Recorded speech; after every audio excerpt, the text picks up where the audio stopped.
1 year after our bitter divorce, I ran into my ex-husband at the hospital. He smirked, adjusting his tailored suit jacket, and looked down at me with absolute disgust.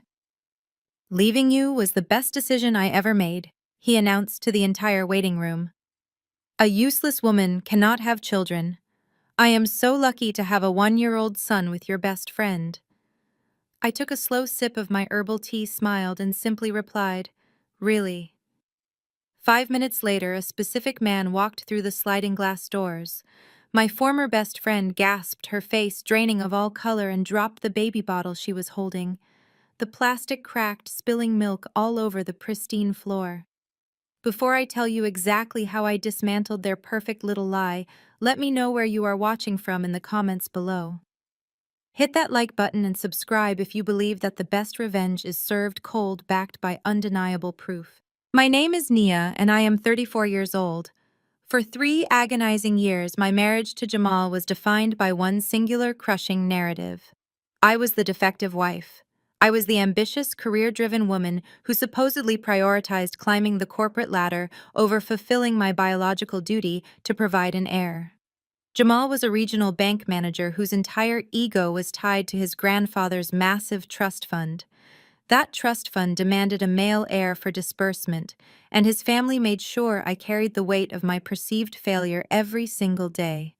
His mother used to host lavish Sunday dinners and loudly pray for my empty womb at the dining table. His sister would leave glossy brochures for fertility clinics on my kitchen counter. Through all those tearful nights of negative tests and cruel remarks, my best friend Kiara was always there. She would hold my hand, offer me tissues, and tell me how unfair the world was. I had no idea that while she was wiping my tears, she was also warming my husband's bed. Today, however, the tears are long gone. I am sitting in the exclusive VIP lounge of Chicago General Hospital, not as a broken ex-wife, but as the newly appointed Executive Director of Medical Data Analytics. The lounge is a sanctuary of quiet, intimidating luxury. I am seated in an oversized emerald green velvet armchair, my posture impeccable, with a panoramic view of the Chicago skyline stretching out behind me through the floor-to-ceiling glass windows. The afternoon light casts a warm glow over the polished mahogany tables and the pristine marble floors. I am wearing a tailored cream blazer that costs more than Jamal's monthly mortgage payment, casually scrolling through confidential departmental reports on my tablet. The air smells of expensive espresso and sanitized perfection. I am entirely in my element. This is my territory now. The heavy double doors of the VIP lounge swing open, shattering the quiet elegance of the room. I do not immediately look up, but the loud, entitled footsteps are unmistakable. It is Jamal. He walks in with that signature arrogant strut, his chest puffed out in a tailored navy suit that he definitely bought to impress people who do not care about him. Trailing right behind his broad shoulders is Kiara. She is dressed in a soft pastel floral dress, playing the role of the delicate, perfect mother to absolute perfection. Balanced carefully on her hip is a baby boy just turning 1 year old, dressed in a miniature designer outfit. They walk into the room as if they own the entire building, completely unaware that the woman sitting quietly in the corner actually runs the very floor they are standing on. Jamal spots me. I can see his reflection in the glass window before I even turn my head. The initial flash of surprise on his face quickly morphs into a predatory, cruel gleam. He thrives on moments like this. He lives for opportunities to assert his dominance and remind me of everything he believes I lack. Without a single second of hesitation, he marches straight over to my seating area, intentionally projecting his voice so the few other wealthy patrons in the lounge can hear him. "Well, if it is not my favorite career-obsessed ex-wife," Jamal announces. His voice drips with condescension as he stops just inches from my table, trying to use his height to cast a shadow over me. "I see you are still spending your weekends alone. What is wrong, Nia? Are you scouring the hospital corridors trying to find a medical cure for your barren reality?" I do not flinch. I do not break eye contact. I slowly lock my tablet, place it face down on the marble table, and cross my legs. I look up at him, taking in the smug curve of his lips, and then my gaze shifts to Kiara. She shifts her weight nervously from one foot to the other, clutching the baby much closer to her chest. She offers me a tight-lipped, pitying smile. It is the exact same fake sympathetic smile she used to give me when I would cry on her shoulder about my fertility struggles. Nia, it has been a long time, Kiara says. Her voice is coated in a sugary, artificial sweetness that makes my stomach turn. We really did not expect to run into you here. I hope you are not dealing with any serious health issues. We pray for you, you know. We really do. I rest my hands lightly on my lap, feeling the soft velvet of the chair beneath my fingertips. I am perfectly healthy, Kiara, I reply, my voice completely flat and steady, betraying absolutely zero emotion. I am simply handling some administrative matters today, but I see you two have been quite busy.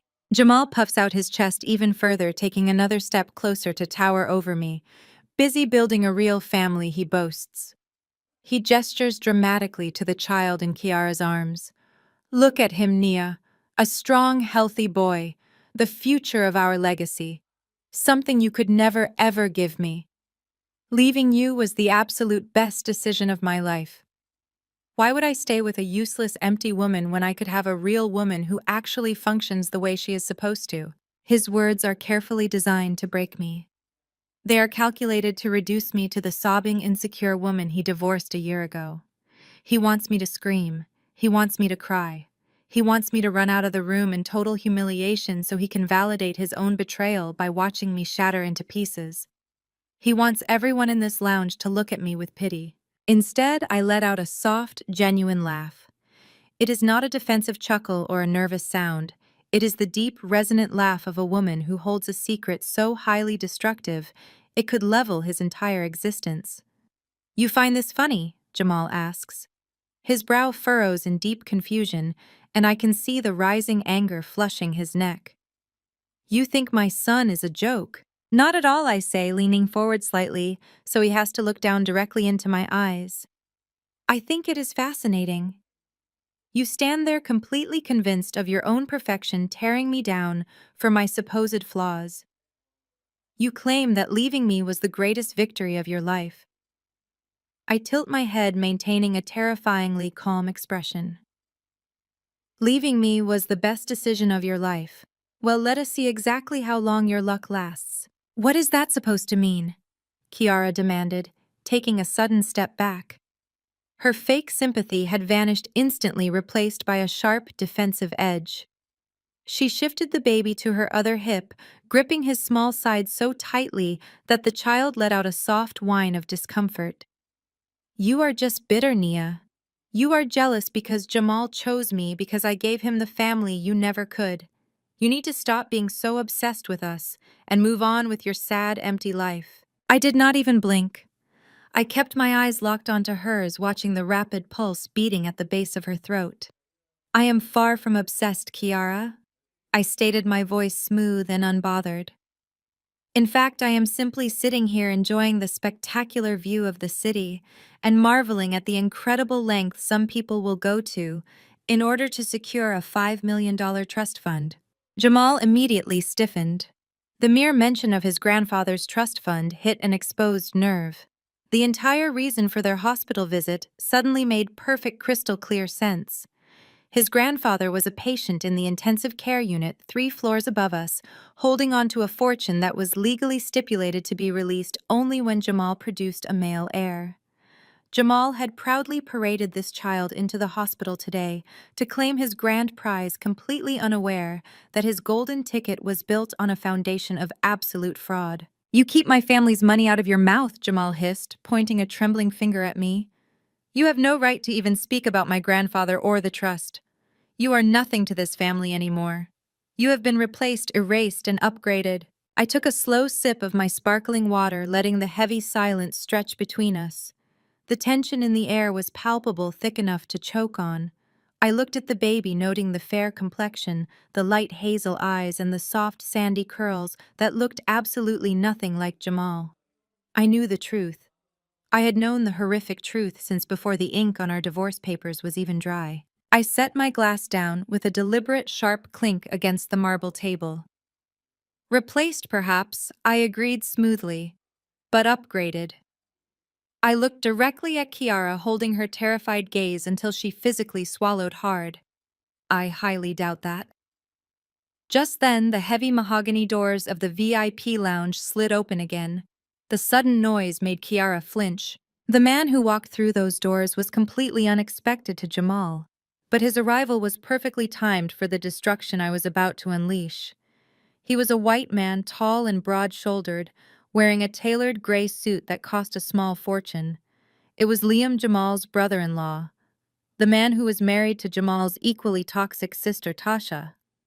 Liam worked in high-end real estate and always walked into a room like he owned the entire building.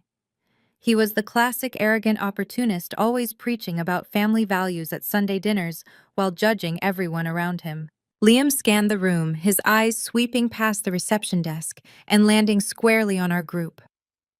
The exact moment Liam's eyes locked onto Kiara, the air in the room seemed to freeze. Kiara let out a sharp, involuntary gasp. The color completely drained from her face, leaving her looking like a terrified ghost. Her hands trembled so violently that her fingers lost their grip. The plastic baby bottle slipped from her hand. It plummeted to the floor, clattering loudly against the pristine marble. The plastic lid cracked open upon impact, and a thick puddle of white milk splashed heavily across the tips of Jamal's expensive Italian leather shoes. Jamal looked down at the mess in absolute disgust, his face twisting with annoyance. "What is wrong with you?" he snapped entirely, missing the sheer panic written across his new wife's face. "Watch what you are doing. These shoes cost more than your car." He cared more about his footwear than the fact that his wife looked like she was about to pass out. But I did not miss it. I leaned back into the emerald velvet of my chair, a slow, dark smile spreading across my face. I watched the microscopic exchange between Liam and Kiara. It lasted only a fraction of a second, but it was everything. Liam's confident stride faltered slightly, his jaw tightening as he stared at the spilled milk and the trembling woman crouching on the floor. Kiara refused to look up at him, her breathing ragged as she frantically dabbed at Jamal's shoes with a small burp cloth. Watching Kiara crouch on the floor, playing the submissive, panicked wife, my mind snapped back to a specific Sunday dinner 2 years ago. The memory hit me with visceral clarity. We were at Jamal's family estate in the suburbs. His mother was handing out plates of food, pointedly ignoring me, while offering Jamal the best cuts of meat. Tasha, Liam's wife, was sitting across the table making loud, passive-aggressive comments about a friend who had just given birth to twins. Tasha had looked right at me and loudly prayed that God would bless their family with a real woman capable of bearing children soon. I was sitting there shrinking into my chair, swallowing the bitter lump of humiliation in my throat. And Kiara was there. She was always there, the supportive, understanding best friend. I remembered her following me into the guest bathroom when I finally broke down in tears. I remembered her wrapping her arms around me, handing me a tissue and whispering comforting lies. "You are so strong, Nia," she had said, stroking my hair. "Jamal is so lucky to have you. Do not let his toxic family get to you. I am always on your side." But then, returning to the dining room that same evening, I had seen it. I had seen Kiara brushing past Jamal in the narrow hallway. I had seen her hand linger just a second too long on his lower back. I had caught the secret, knowing smile they shared when they thought nobody was looking. I had noticed the way Kiara always happened to be at our house when Jamal came home early from work. I had dismissed all of those glaring red flags back then because I trusted her. I loved her like a sister. I believed she was my sanctuary in a house full of wolves. Now, watching her tremble on the hospital floor, wiping up spilled milk like a frightened servant, the puzzle pieces snapped together with violent, beautiful clarity. She had not just played the supportive friend to get close to Jamal. She had played everyone. The quiet terror radiating from her as Liam approached was the final confirmation I needed. The great betrayal was not just a triangle. It was a tangled, disgusting web of lies that was about to suffocate all of them. "Everything all right here?" Liam asked. His voice was smooth and practiced as he stopped next to Jamal. He deliberately avoided looking at Kiara on the floor and completely ignored my presence. Tasha sent me down to find you. The doctors are asking for family members upstairs. Jamal let out an irritated sigh, aggressively wiping the last drop of milk off his shoe with a napkin. Yeah, we are fine. Just dealing with some garbage from the past. He glared at me, his eyes filled with contempt. Come on, Kiara, get up. We are leaving. We have a $5 million inheritance to secure, and we are not going to waste another second breathing the same air as this failure. Kiara scrambled to her feet, her hands still shaking as she adjusted the baby on her hip. She kept her eyes glued to the floor, terrified to look at Liam, terrified to look at Jamal, and absolutely petrified to look at me. I sat perfectly still, radiating an aura of total control. I did not raise my voice. I did not need to. True power never has to shout. You go right ahead, Jamal, I said softly, my voice carrying effortlessly across the quiet lounge. Go upstairs. Show them your beautiful, fair-skinned, light-eyed son. Show them the absolute pride of your bloodline. But remember this moment. Remember exactly how you felt standing here bragging to the useless woman you threw away. Because the higher you climb on this pedestal of lies, the harder the concrete is going to hit when I rip the foundation right out from under you. Jamal scoffed loudly, shaking his head. You are delusional, Nia. Enjoy your sad, lonely life. He turned on his heel and marched toward the exit, expecting his wife to follow his command without question. Liam turned to follow him, but I caught his eye just before he could look away. I offered Liam a knowing, razor-sharp smile. The color drained from his face instantly. He knew that I knew. The invisible string pulling this entire family together was wrapped tightly around my finger, and I was about ready to pull it. Jamal did not make it through the sliding glass doors. His fragile masculinity simply could not handle my silence, nor could it process the dismissive smile I had offered his brother-in-law. The heavy mahogany doors began to slowly swing shut, but Jamal caught the brass handle, his knuckles turning white from the force of his grip. He stood there for a brief moment, breathing heavily, battling the urge to walk away against the burning narcissistic need to have the absolute last word. Ego is a dangerous anchor, and Jamal was drowning in his own. He spun around on his expensive Italian leather heels and marched right back toward my table, dragging a highly reluctant Kiara behind him. She was holding the baby tightly, her eyes darting nervously around the room, desperately wanting to escape the suffocating tension. But Jamal was a man who needed an audience to feel powerful. He stopped directly in front of me again, planting his feet wide, trying to physically dominate the space. You know what your ultimate problem always was, Nia? He demanded, his voice echoing sharply across the quiet VIP lounge. Several well-dressed patrons turned their heads to watch the spectacle. You always think you are the smartest person in the room. You sit there with your fancy new job title and your designer clothes trying to look completely unbothered, but I know you are rotting on the inside. You are absolutely consumed by jealousy. I did not respond. I simply kept my gaze fixed on his face, allowing him to dig his own grave with his words. You cannot handle the fact that Kiara and I have a real spiritual connection, Jamal continued, gesturing grandly toward his new wife. We have true love. We did not need to force things go to endless doctors or cry over charts and schedules like you and I did. The universe blessed us naturally. 1 month, Nia. That is all it took. Barely 30 days after I finally decided to stop wasting my youth with you. God blessed my true love with a child. That is what happens when two people are actually meant to be together. You could not give me a baby in 3 agonizing years of marriage, but true love gave me a son almost instantly. My bloodline is secure because I finally found a real woman. He looked so incredibly proud of himself. He stood there, chest puffed out, chin raised high, delivering his triumphant speech as if he had just won a Nobel Prize for basic biology. Beside him, Kiara managed to find a tiny shred of her previous confidence. Encouraged by his fierce defense, she lifted her chin, shifting the baby on her hip, and rested her left hand prominently on the boy's back. The movement was deliberate. It was designed to catch my eye, and it worked perfectly. Under the bright, warm hospital lights, the massive radiant cut diamond ring on her finger flashed brilliantly. It was a heavy, ostentatious piece of jewelry, exactly the kind of ring a man buys when he is trying to prove his wealth to the world. I looked at the diamond, watched the light fracture through the stone, and then I slowly brought my eyes back up to Jamal's flushed, arrogant face. True love is such a beautiful, poetic concept, I said, my voice smooth, melodic, and terrifyingly calm. But as a data analyst, I have to admit, I am a bit confused by the exact timeline of this divine blessing you are bragging about. What are you talking about? Jamal snapped, his defensive walls shooting right back up. I am talking about numbers, Jamal. I am talking about cold, hard facts, I replied, leaning forward and resting my elbows on the marble table. Let us discuss this incredible spiritual connection you share. Let us talk about the exact price tag of true love. $80,000 to be exact.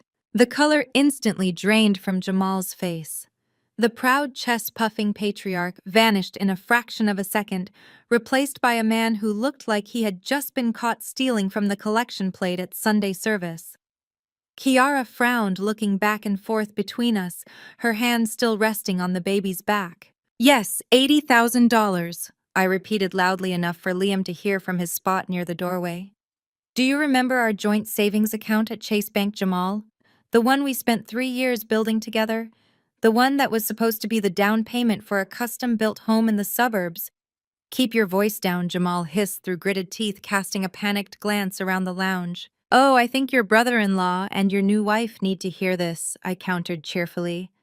Because exactly 72 hours before our divorce settlement was legally finalized, someone mysteriously authorized an emergency wire transfer. Someone completely drained that joint account, dry transferring $80,000 into an untraceable offshore shell company.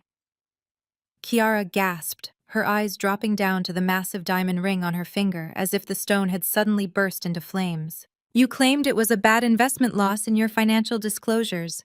I continued, my words striking him like physical blows. You sat in that mediation room, looked the judge dead in the eye, and swore that the money was lost due to a sudden market crash. My lawyer advised me to let it go to finalize the divorce quickly, and I did. I let you walk away with the money because my peace of mind was worth losing 80 grand. But I never stopped digging. Jamal took a step back, his mouth opening and closing silently. He looked like a fish suffocating on dry land. I know exactly where that money went, Jamal, I said, pointing a manicured finger directly at Kiara's left hand. You bought that 3-carat radiant cut diamond from an exclusive private jeweler in Buckhead. I know this for a fact because 3 months after the divorce, that very same jeweler sent a complimentary cleaning voucher to our old address thanking you for your incredibly generous purchase. Kiara quickly snatched her hand away from the baby's back, hiding her left hand behind her body. She looked at Jamal with wide, horrified eyes, realizing that the symbol of their perfect romance was nothing but stolen property. You used my hard-earned money to buy your mistress a shiny new collar, I stated, my voice echoing with absolute authority. You managed a regional bank branch, Jamal, but I brought in 3 times your salary. That account was 70% my income. My late nights at the hospital, my bonuses, my intellectual property. You did not buy her a ring with your success. You bought her a ring with my sweat. That is a lie! Jamal stammered, his voice cracking under the pressure. I earned that money. I was the head of our household. The husband is entitled to manage the finances. We built that wealth together. You did not build anything, I shot back, slicing through his pathetic defense. You are a parasite. You attached yourself to my ambition because you had none of your own. You stand here bragging about true love, but the only thing true about your relationship is that it was entirely funded by your ex-wife. You literally proposed to another woman using my paycheck. The silence in the VIP lounge was deafening. The other patrons had completely abandoned any pretense of minding their own business. They were staring openly at Jamal, judging the man who had just been exposed as a common thief in an expensive suit. Kiara looked completely humiliated. The fairy tale narrative she had sold to all her friends, the story of the wealthy, successful banker who swept her off her feet with a massive diamond, was shattered into pieces on the hospital floor.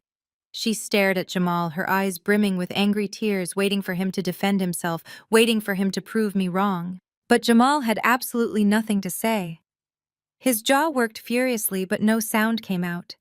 He was completely disarmed, stripped of his arrogant facade, standing totally naked in the harsh light of reality. "So please," I said, leaning back into my chair and picking up my tablet once again. "Tell me more about your natural spiritual blessings. Because from where I am sitting, the only blessing in your life was the day I decided not to press criminal fraud charges against you. Now get out of my sight." Before Jamal could scrape together a pathetic rebuttal to defend his bruised ego, the heavy mahogany doors of the lounge swung open for a third time. The sharp, aggressive clacking of stiletto heels echoed across the marble floor. I did not even have to look up to know exactly who had just arrived. The overwhelming scent of expensive but heavily applied floral perfume and unearned arrogance announced her presence instantly. It was Tasha. Jamal's younger sister walked into the room carrying a massive iced caramel macchiato in one hand and her designer handbag in the other. Tasha had always been a master at spending money she did not earn. She paraded her marriage to Liam as if she had won the lottery, constantly looking down her nose at anyone she deemed beneath her social bracket.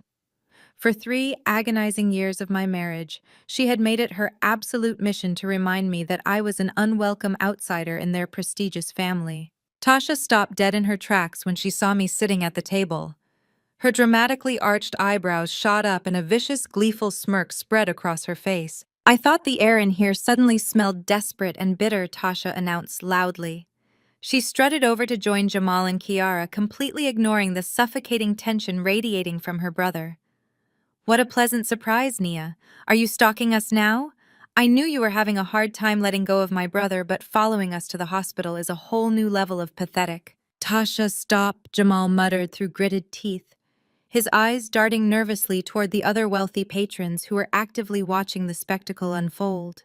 He was thoroughly humiliated from the ring exposure and desperately wanted to flee the room. But Tasha was entirely oblivious to her brother's panic. She thrived on conflict and lived for moments where she could publicly tear me down to elevate herself. She stepped right in front of Kiara, wrapping a protective, exaggerated arm around her new sister-in-law. "Why should I stop Jamal?" Tasha demanded, flipping her long dark hair over her shoulder. "She needs to hear the truth. She needs to understand her place." Tasha looked down at me with absolute disgust. "You really have no shame, do you, Naya? You are sitting here trying to intimidate Kiara because you cannot stand the fact that she succeeded where you spectacularly failed." I remained perfectly still, my hands folded neatly in my lap. I let her talk, knowing that every word she spewed was just adding fuel to the massive inferno that was about to consume her entire life. "Look at this beautiful baby," Tasha continued, her voice echoing shrilly in the quiet lounge. She pointed to the little boy on Kiara's hip. "This child is the absolute pride of our bloodline. He is the sole reason our grandfather is going to pass away in peace upstairs. Kiara is the savior of this family. She gave Jamal a true heir, a healthy, perfect son. She secured the legacy of our name and ensured the trust fund stays exactly where it belongs.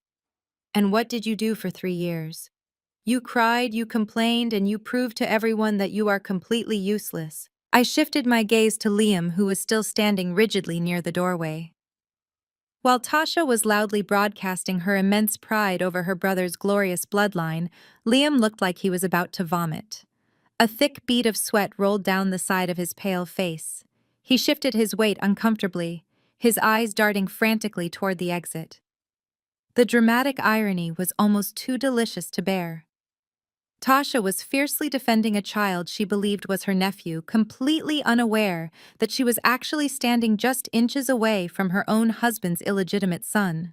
"You can buy all the tailored designer blazers in the world, Naya," Tasha sneered, misinterpreting my silence as weakness. "You can play the role of the tough, independent career woman all you want. But at the end of the day, you are just an empty shell.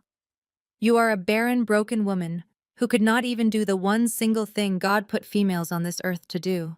My brother upgraded to a real woman. You are just a sad, discarded memory." 3 years ago, those exact words would have shattered my heart into a million pieces. I would have locked myself in a bathroom, hyperventilating and crying until my eyes were swollen shut. I would have internalized her venom and convinced myself that I was truly broken and unworthy of love. But the woman sitting in this emerald velvet chair was not the terrified, insecure wife they had emotionally tortured. I had spent the last 12 months building an impenetrable fortress of self-worth. Her words bounced off me like pebbles against solid steel. "Are you quite finished, Tasha?" I asked, my voice calm, melodic, and thoroughly bored.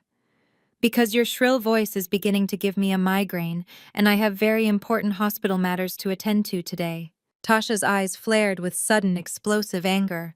My utter lack of a reaction infuriated her. She wanted me to cry. She wanted a screaming match. She wanted a public spectacle where she could play the victorious defender of her family's honor. My cold, clinical indifference was the ultimate insult to her fragile ego.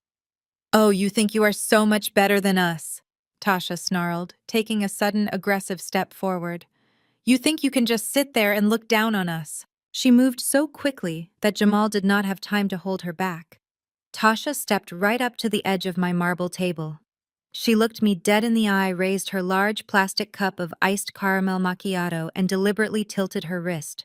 A massive wave of freezing, sticky brown liquid cascaded over the edge of the cup. The heavy splash of coffee and ice hit the table, pooling instantly over my digital tablet and splashing violently onto the lapel of my immaculate cream blazer. The dark, sugary liquid seeped quickly into the expensive fabric, leaving a glaring, ugly stain right across my chest. Several people in the lounge actually gasped out loud.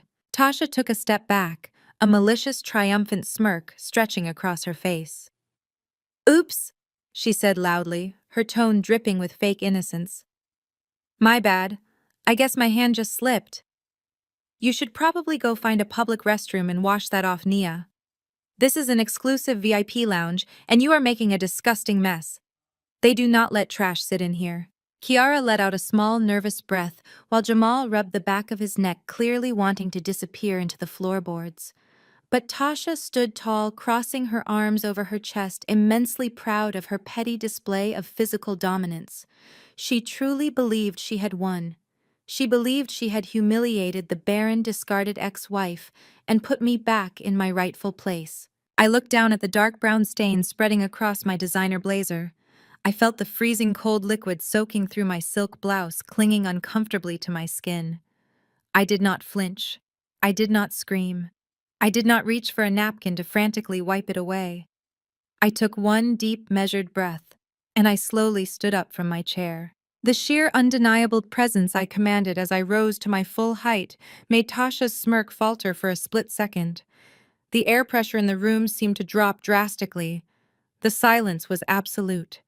Everyone was waiting for me to explode, to slap her, to throw my own drink in retaliation. Instead, I simply looked at Tasha with the cold, calculating eyes of an apex predator staring at a trapped mouse. The petty game of words was officially over. It was time to show this arrogant family exactly whose house they had just decided to vandalize. I reached into my pocket, pulling out a crisp white linen handkerchief. I slowly and methodically dabbed at the dark caramel stain on my lapel. Tasha shifted her weight, bouncing on her stilettos, practically vibrating with the anticipation of a physical altercation.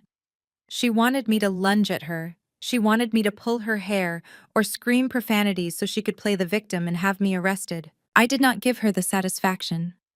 Violence is a desperate language used by people who have exhausted their vocabulary. I did not need to raise my hand to destroy her. I just needed to make a single phone call. I picked up my smartphone from the dry edge of the marble table. I unlocked the screen and pressed a single button on my speed dial. The call connected instantly. "Marcus," I said, my voice projecting clearly across the room. "I need a security detail in the VIP lounge on the 4th floor immediately. We have an aggressive disturbance and several unauthorized individuals trespassing in a restricted zone." Tasha barked out a harsh, mocking laugh. "Are you seriously calling mall cops on us? You think a couple of rent-a-cops are going to kick a patient's family out of the hospital? You really are losing your mind, Nia." Jamal, however, did not laugh. He knew me well enough to know that I never made empty threats. He grabbed Tasha's arm, pulling her back slightly. "Tasha, shut up," he hissed. "Let us just go upstairs." "It is too late for that," I replied smoothly, tucking my phone back into my pocket. Within 60 seconds, the heavy mahogany doors swung open again. 4 hospital security officers, led by the head of security Marcus, marched into the lounge. They were not standard guards. The VIP wing utilized highly trained, imposing personnel dressed in sharp black suits, equipped with earpieces and radios. Marcus stepped forward, his eyes scanning the spilled coffee on the floor, the stained table, and finally, my ruined cream blazer. His expression hardened instantly. "Is everything all right, ma'am?" he asked, addressing me with absolute deference. "No, Marcus, it is not," I stated clearly. "These individuals are causing a severe disruption in a premium recovery zone. Furthermore, I highly suspect that at least 2 of them do not possess the required clearance to be in this restricted lounge." Tasha scoffed loudly, throwing her hands up in the air. "This is ridiculous. Our grandfather is dying in the intensive care unit upstairs. We are family. We have every right to be in this hospital." "The hospital? Yes," I corrected sharply. "But this specific lounge is strictly reserved for registered VIP patients and their authorized primary caregivers. The daily access fee alone is astronomical." I looked directly at Marcus. "Please verify their credentials." Marcus turned his imposing frame toward Jamal and his family. "I need to see your VIP access cards, please." Jamal swallowed hard, his arrogant posture completely deflating. He reluctantly pulled out a single silver access card from his wallet. "My mother purchased the premium package for my grandfather's room," he muttered, humiliated that he had to explain his presence to security. "The card grants access for 2 primary visitors. Kiara and I are registered." "And what about the other 2?" Marcus asked, turning his steely gaze toward Liam and Tasha. Liam cleared his throat, suddenly looking extremely interested in the pattern of the marble floor. He adjusted his expensive tie and took a step back. "Tasha and I just arrived. We walked in behind Jamal when the doors opened.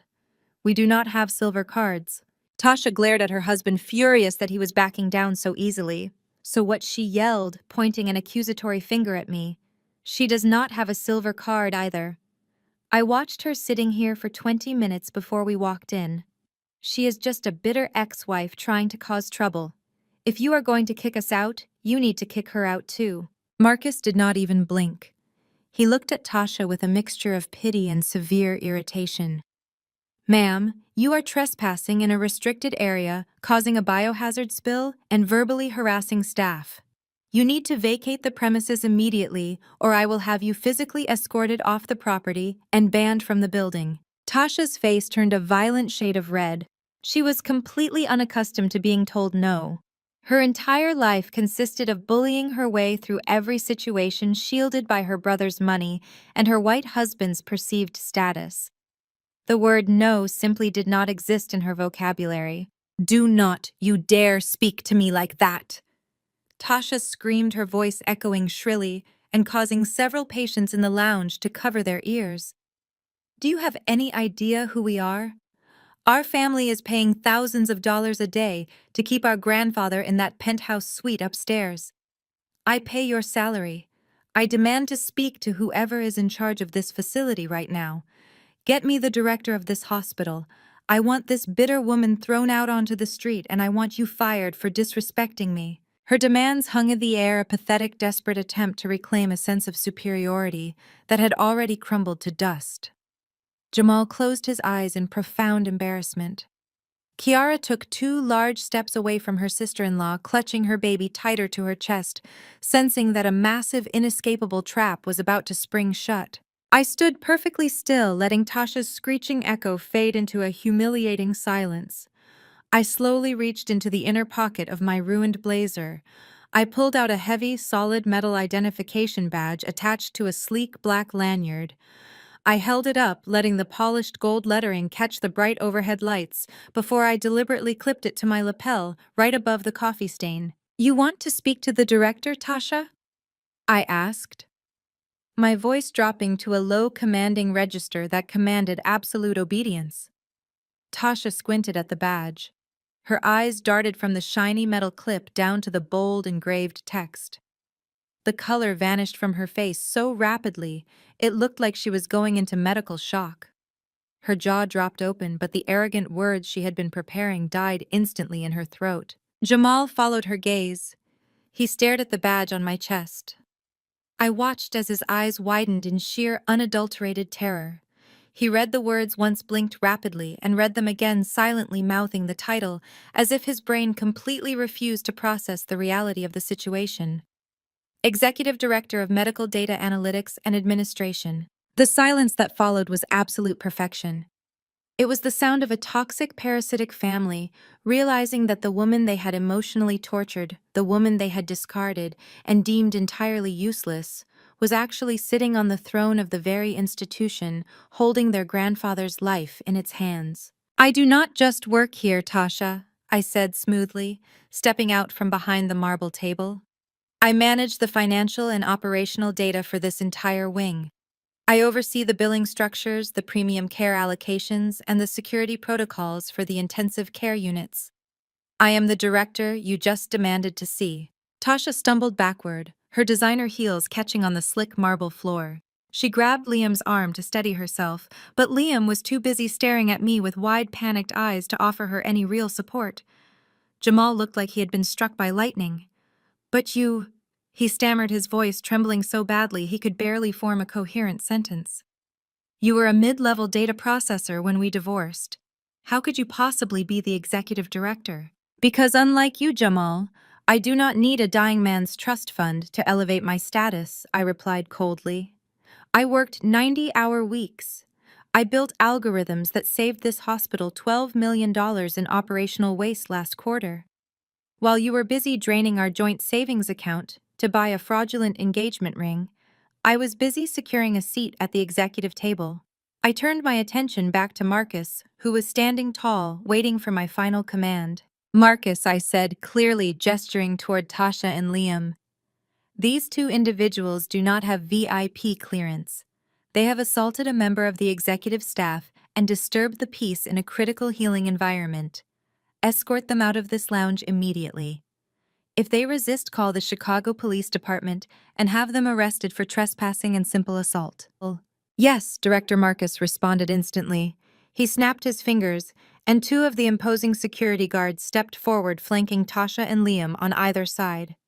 "You need to leave right now," Marcus ordered, his tone leaving absolutely zero room for negotiation. "Walk toward the elevators or we will physically remove you." Tasha opened her mouth to argue, but the massive security guard stepping into her personal space forced her to shut it. She looked at Jamal for help, pleading with her eyes for her brother to save her from this ultimate public humiliation. But Jamal was completely paralyzed. He could not save her because he could not even save himself. Liam, ever the coward, immediately raised his hands in surrender. "We are leaving," he said quickly, grabbing Tasha's elbow and forcefully dragging her toward the heavy mahogany doors. "Come on, Tasha. Do not make this worse." Tasha resisted for a fraction of a second, glaring at me with a mixture of intense hatred and profound disbelief. But the reality of my power was absolute, and she had no choice but to let her husband pull her away in utter disgrace. I watched them go, maintaining my cold, unwavering composure. Jamal and Kiara were left standing alone in the center of the lounge, completely exposed, completely outmaneuvered, and entirely at my mercy. I brushed a stray drop of coffee off my sleeve, fixing my gaze back onto my ex-husband. "Now," I said softly, the silence in the room amplifying every single syllable. "Let us talk about your grandfather's medical bills." Jamal stared at me, his chest heaving rapidly as the reality of my words finally penetrated his thick skull. The mention of his grandfather's medical bills was the ultimate trigger. He looked around the lounge, his eyes darting frantically. The few remaining patrons were watching him with undisguised judgment. Marcus and the security team stood nearby, their presence a silent, looming threat. The shame was burning Jamal alive, stripping away every last ounce of his carefully constructed, arrogant facade. He spun around to face Kiara, who was still trembling near the center table. "Sit down and keep him quiet," Jamal ordered in a harsh, clipped whisper, gesturing toward the baby. "Do not move from that spot." Kiara swallowed hard, her eyes wide with fear, and immediately scurried to a chair in the far corner, clutching the child tightly to her chest. Jamal then turned back to me. His jaw was clenched so tightly I thought his teeth might shatter. We need to talk, he demanded, his voice low and vibrating with barely contained rage. Privately. Now. I glanced at Marcus, giving him a subtle nod to indicate I had the situation under control. I will give you exactly 3 minutes, Jamal, I replied, my tone indicating I was doing him a massive favor. I turned and walked toward a secluded alcove near the floor-to-ceiling windows, completely out of earshot from the rest of the lounge, but remaining in plain sight of my security detail. Jamal followed closely behind me, his heavy footsteps echoing sharply on the marble floor. As soon as we reached the corner, he dropped all pretense of civility. The polished, successful regional bank manager vanished entirely. In his place stood a desperate, cornered narcissist who was rapidly losing his grip on reality. "You think you hold all the cards, do you?" Jamal hissed, stepping aggressively into my personal space. He leaned in, trying to use his physical size to intimidate me, a tactic that might have worked 3 years ago but was completely useless now. "You think you can freeze my bank accounts, humiliate my wife, and threaten my grandfather's care just because you got a fancy new title on your door?" I kept my eyes locked onto his, entirely unbothered by his proximity. "I am not threatening anything, Jamal. I am simply executing the standard operational procedures for patients with flagged financial accounts. It is not my fault your assets are currently under investigation for severe financial fraud." Jamal's face flushed a deep, violent shade of crimson.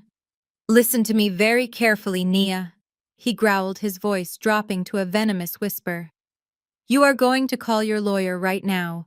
You are going to drop that ridiculous lawsuit demanding the $80,000 back, and you are going to unfreeze my accounts immediately. If you do not do exactly as I say, I am going to destroy you.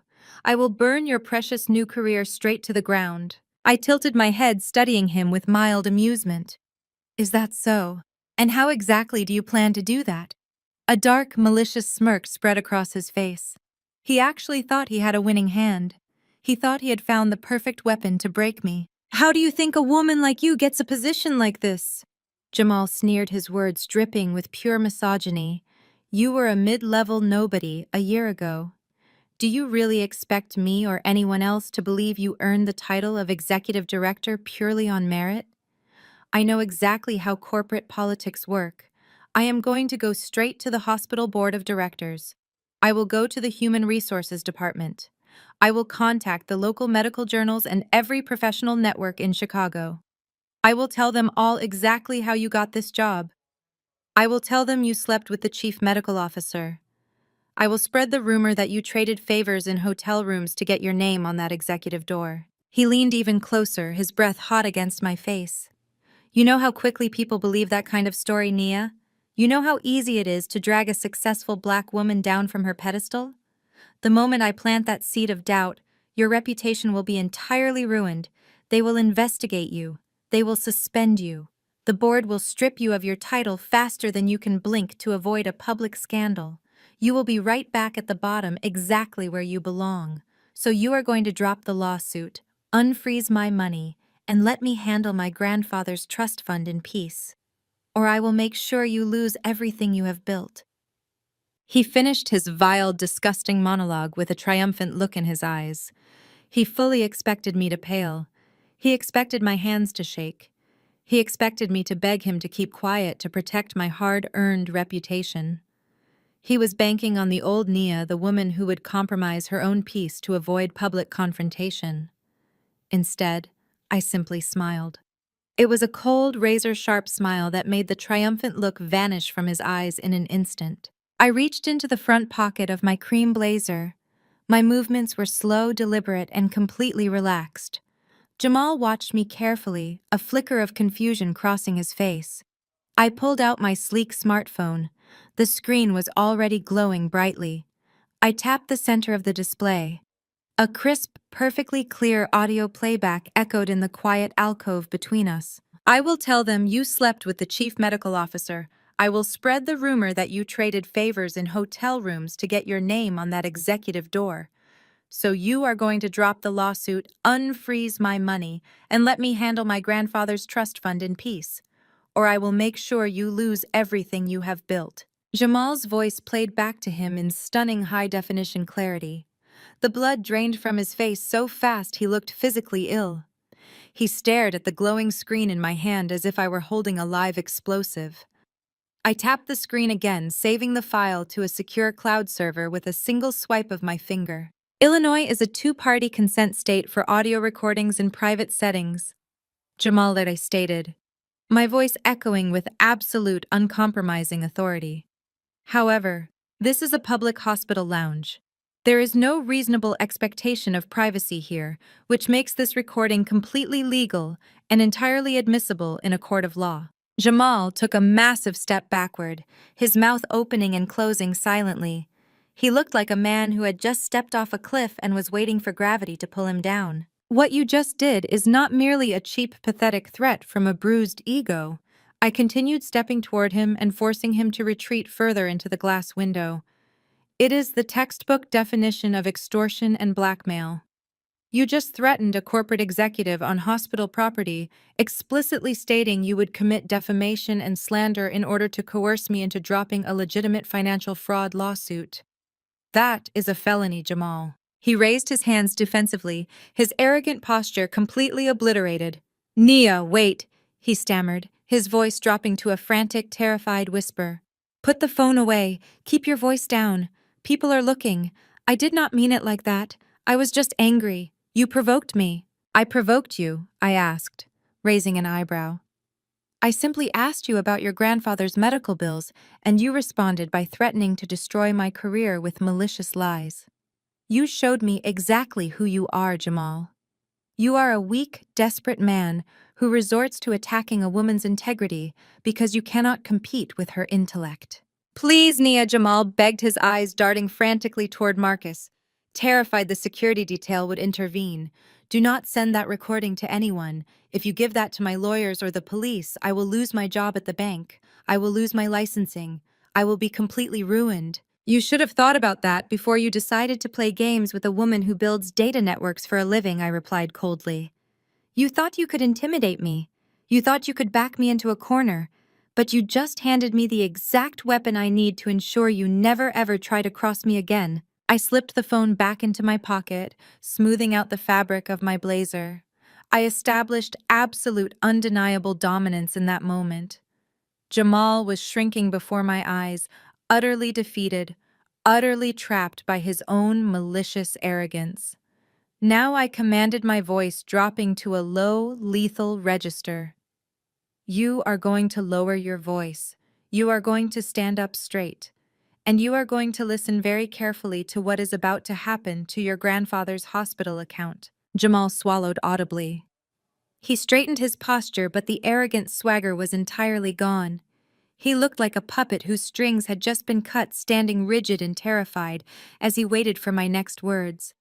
I took a deliberate step back, maintaining a calculated professional distance, and gestured broadly toward the wide expanse of the quiet hospital lounge. Do you really think I do not know why your entire circus of a family is parading through my hospital today? I began, keeping my voice impeccably smooth and controlled. Tasha Liam, your new wife and a baby, who should be at home napping instead of being dragged into a highly sanitized clinical environment. You are all moving with this frantic, desperate energy.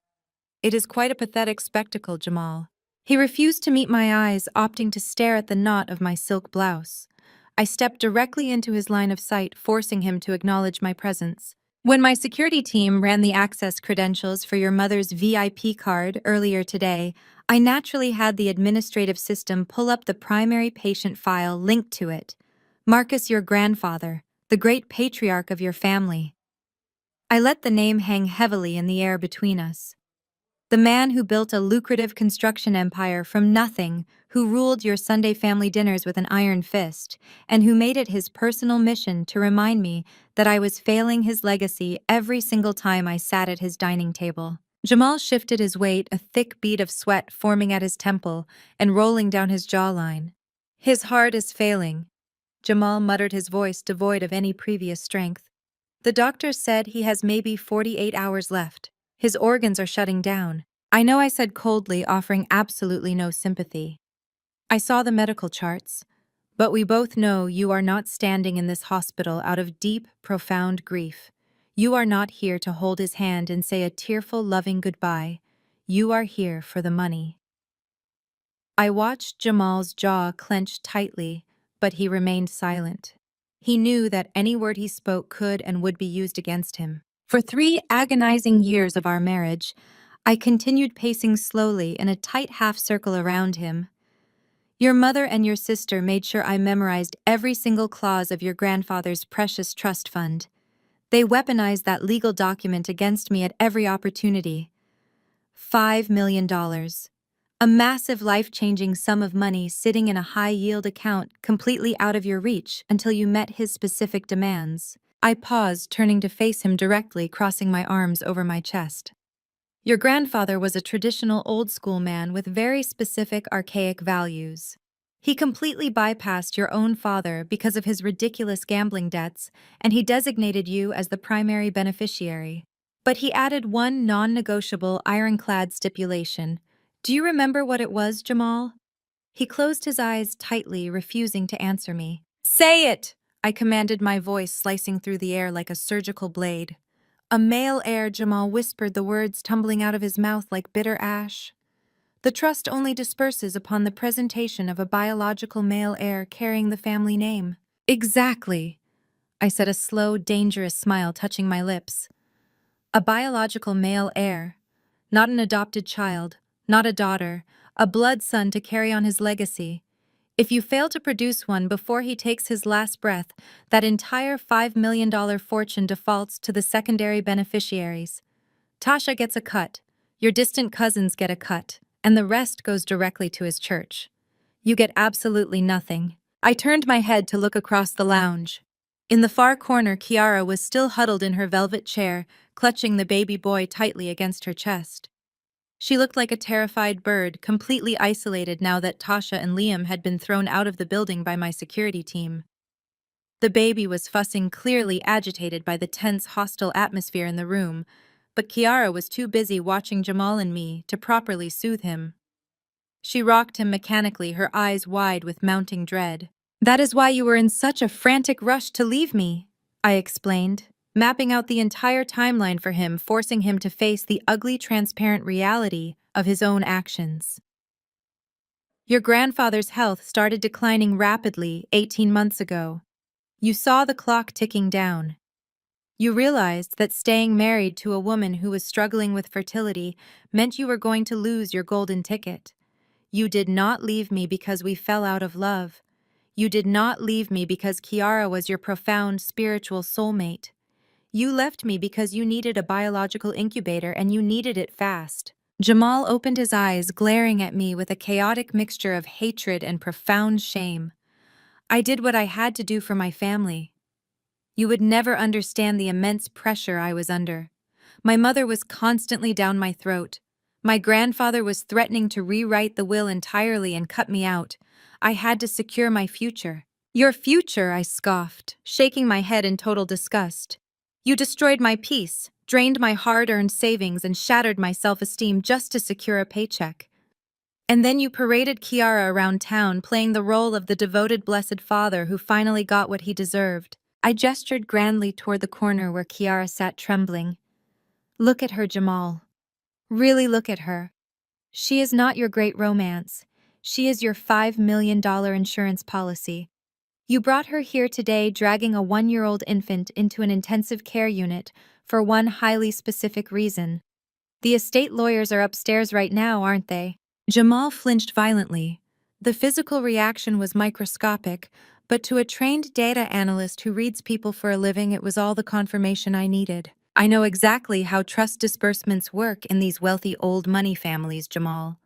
The lawyers require formal visual confirmation and a signed affidavit from the patriarch before they can initiate the transfer of funds. You need your grandfather to lay his dying eyes on that baby boy. You need him to bless the child, sign the final release documents, and legally recognize your son as the rightful heir. You are quite literally racing against his heart monitor to get your hands on that cash. The sheer desperation radiating from Jamal was overwhelming. He was a man standing on a crumbling bridge, terrified of the massive drop beneath him. It is my money, Nia, he pleaded, his voice cracking under the intense pressure. It belongs to me. I grew up listening to him promise me that trust fund. I endured all of his harsh rules, his emotional abuse, and his constant judgment because he promised me that financial reward.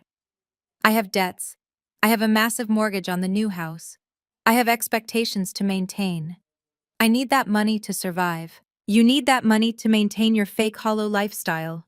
I corrected him sharply, offering zero comfort. You need it because without it, you are just a mediocre regional bank manager who cannot even afford to pay for the Italian shoes he is wearing without stealing from his ex-wife.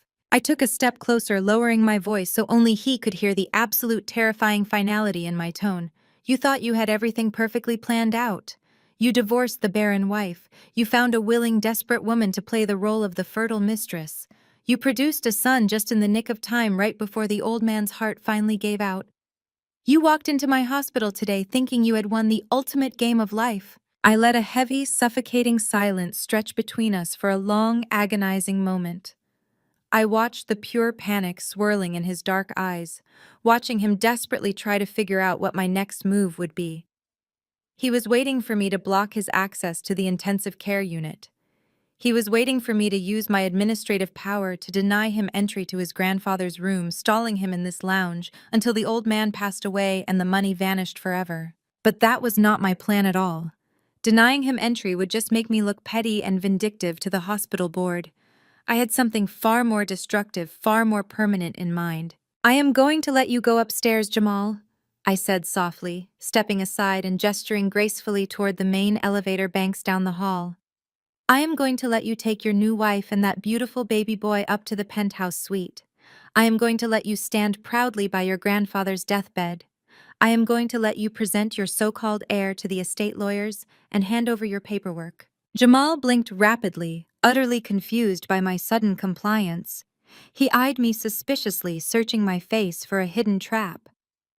You are letting me go up there, just like that. Just like that, I confirmed, my voice carrying a dark, chilling promise that made the hairs on his arms stand up. Because the punishment for your arrogance is not me blocking your path. The punishment is letting you walk right into your own public execution. I looked past his broad shoulders, locking eyes with Kiara in the far corner of the lounge. She looked absolutely petrified, her chest rising and falling rapidly as she clutched the child. Go on, Jamal, I urged, a dangerous glint flashing in my eyes. Go claim your $5 million prize. But before you walk into that hospital room, before you proudly hand those wealthy estate lawyers your documents, you might want to take a very close, very careful look at the golden child you are holding in your arms. Jamal hesitated, his eyes darting down to the baby for a fraction of a second, but his blinding greed quickly overpowered his creeping fear. He scoffed, adjusting his jacket, and forcefully grabbed Kiara by the elbow to pull her toward the main elevator banks. He was absolutely determined to secure his fortune, completely convinced that my warnings were nothing but the empty threats of a jealous ex-wife. But before he could even press the illuminated button to summon the elevator, I gracefully stepped behind the sleek, polished marble reception desk of the VIP lounge. Before you head up to the penthouse suite, Jamal, I called out, my voice ringing with professional authority. There is a pressing administrative matter regarding your grandfather's room that must be settled immediately. Jamal groaned in deep frustration, aggressively checking his expensive silver watch. What now? He snapped. My mother already paid the premium daily rate for his suite. You are just trying to stall me. I smoothly tapped a few keys on the administrative terminal in front of me, bringing up his grandfather's highly classified medical billing file. She paid for standard VIP monitoring. I corrected him, keeping my eyes fixed on the glowing screen. But since his organs are rapidly failing and he required emergency life support protocols overnight, his account triggered an automatic upgrade to Level 1 intensive care. Hospital policy strictly requires a $10,000 deposit to maintain that specific penthouse suite with the advanced medical equipment he currently needs. Otherwise, he gets transferred to the standard intensive care ward on the third floor. Transferred, Jamal repeated, his voice jumping up an octave in sheer panic. You cannot move him now.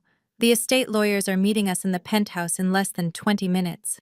If they see him in a shared ward, It will look like the family cannot afford his care.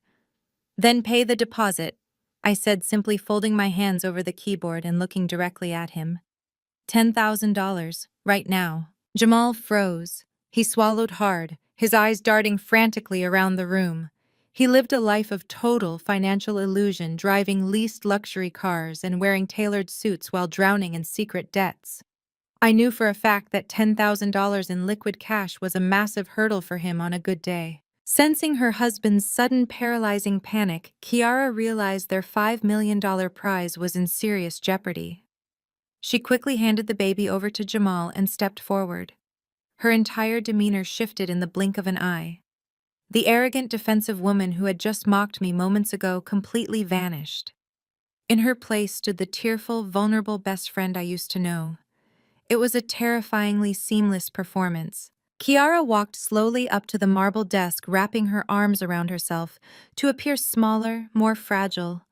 Her large hazel eyes filled with unshed tears and her lower lip trembled perfectly. "Nia, please," Kiara begged, her voice dropping to a soft, pathetic whisper. "I know you hate me. I know I destroyed our friendship, and I will regret hurting you for the rest of my life. But please, put your anger aside just for today. His grandfather is literally taking his last breaths. Can you just override the system? Can you waive the deposit or grant us a temporary extension? We used to be sisters, Nia. We shared everything.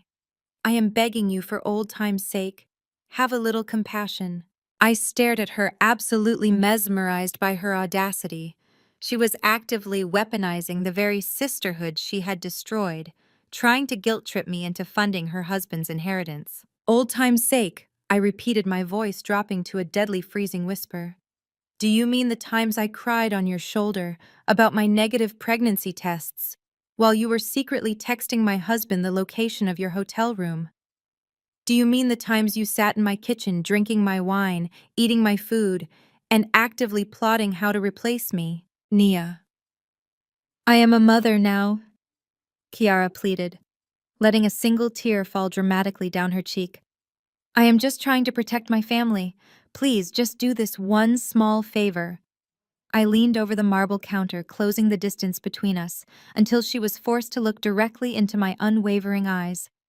"Compassion is a premium service at this hospital," Kiara, I stated coldly, "and your account is severely overdrawn.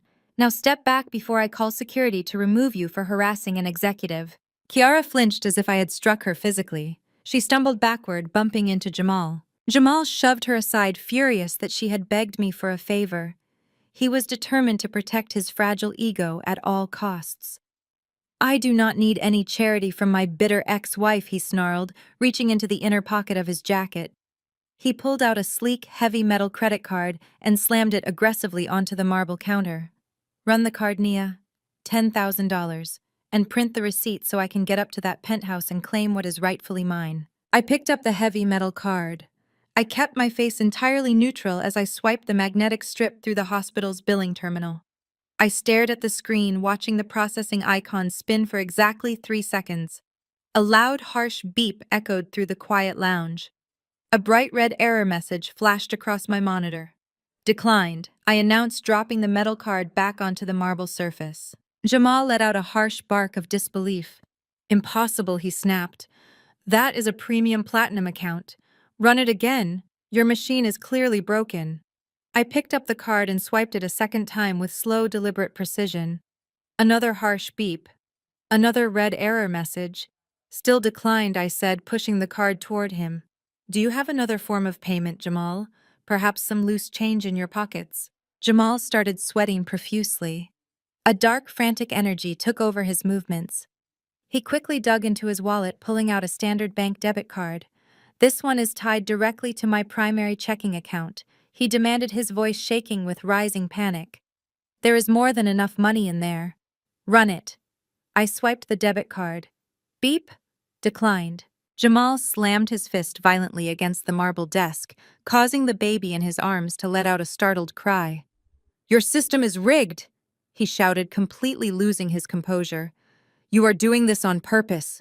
You are blocking my transactions to stall me. I am going to sue this hospital for everything it is worth." I am not doing anything to the hospital billing machine, Jamal. I replied, my voice slicing effortlessly through his chaotic shouting. But I did do something to your bank accounts. Jamal froze, his fist still resting on the counter. He stared at me, his breathing shallow and rapid. What did you do? At exactly 8 o'clock this morning, my legal team filed an emergency ex parte injunction with the Cook County Family Court. I explained, delivering the words with clinical, terrifying precision. We submitted a massive file of irrefutable hard evidence documenting the $80,000 you fraudulently wired to an offshore shell company 48 hours before our divorce was legally finalized. The color drained completely from Jamal's face. He looked like he was going to be physically sick right there on the polished floor. The judge was absolutely fascinated by your creative accounting, I continued, my smile sharpening into a blade. She signed the emergency order immediately. As of 9 o'clock this morning, every single bank account attached to your Social Security number is completely frozen. Your checking accounts, your savings accounts, your premium credit lines, and even your pathetic investment portfolios are entirely inaccessible, pending a full forensic federal audit. No, Jamal gasped, stumbling backward as if the floor had suddenly vanished beneath his feet. No, you cannot do that. You cannot just freeze my money. I did not freeze your money, Jamal. The justice system froze stolen assets, I corrected him sharply. You currently have absolutely zero liquidity. You cannot buy a cup of coffee right now, let alone pay a $10,000 intensive care deposit. Which means I am legally obligated per hospital policy to transfer your grandfather out of the penthouse suite and down into a standard shared intensive care ward before the estate lawyers arrive. Jamal's eyes widened in sheer, unadulterated horror. He realized the trap had fully closed around him. If the wealthy traditional estate lawyers walked into a shared, crowded hospital ward, they would instantly know his finances were ruined. They would report back to the trustees that Jamal was unfit to manage a $5 million trust fund because he could not even afford basic premium medical care for the family patriarch. Nia, please, Jamal begged. The arrogance was completely gone, replaced by a pathetic, whining desperation. He reached across the desk, trying to grab my hand, but I pulled away in disgust. You cannot transfer him. If they see him in a standard ward, they will delay the disbursement. They will question my financial stability. I will lose everything. Please, Nia, I am begging you, just give me 1 hour in that penthouse. I looked down at the man who had emotionally terrorized me for 3 years. I looked at the man who had called me useless, barren, and defective. I felt no pity. I felt no remorse. I felt only the absolute, undeniable clarity of pure justice. That sounds like a terrible personal problem, Jamal, I said softly, my eyes locking onto his terrified gaze. I suggest you take your new wife and your biological miracle and start walking toward the third-floor ward. You have an inheritance to claim after all. I turned back to my monitor, deliberately ignoring his presence, and pressed the button to authorize his grandfather's immediate room transfer. Before Jamal could even utter another word of protest, the heavy mahogany doors of the VIP lounge swung violently inward. I did not need to look up to know who had broken my security protocol. Liam pushed his way back into the room, leaving a furious Tasha lingering just outside the threshold in the hallway. He held his hands up in the air, palms facing forward, adopting the perfectly rehearsed, sanctimonious posture of a professional mediator. Liam was a man who made a lucrative living selling high-end real estate by convincing people he was their best friend. He thrived on managing conflicts, smoothing over rough edges, and making everyone believe he was the absolute voice of reason. He had clearly realized that if Jamal lost the $5 million trust fund, Tasha would lose her secondary beneficiary status, and Liam's own lavish lifestyle would take a massive financial hit. He could not afford to let me transfer the grandfather. Nia, please let us just take a deep breath and be reasonable about this, Liam began. His voice was coated in a thick, patronizing layer of fake diplomacy. He walked slowly toward the marble desk, acting as if he were trying to calm down a hysterical child rather than addressing an executive director. You have made your point. You proved you are powerful and successful. We all see it. But you do not need to do this. Do not let bitterness destroy a dying man's final moments. Be the bigger person, Nia. Show some grace. Family is sacred. And at the end of the day, we have to forgive and move forward. I slowly lifted my hands from the keyboard, folding them neatly on the polished marble surface. I looked at Liam taking in his tailored gray suit, his perfectly coiffed hair, and the absolute staggering audacity radiating from his pores. This was the same man who used to sit at the head of Jamal's dining table every Thanksgiving, raising his glass to toast the sanctity of marriage while giving me pitying looks for my empty womb. Grace! I repeated, testing the word on my tongue as if it were a foreign concept. You want to stand in my hospital after your wife just assaulted me with freezing coffee and lecture me about grace and the sanctity of family. I am just saying, there is no need for unnecessary cruelty. Liam countered smoothly, offering me a tight, encouraging smile. You are a sophisticated woman. Let Jamal go upstairs. Do not stoop to their level.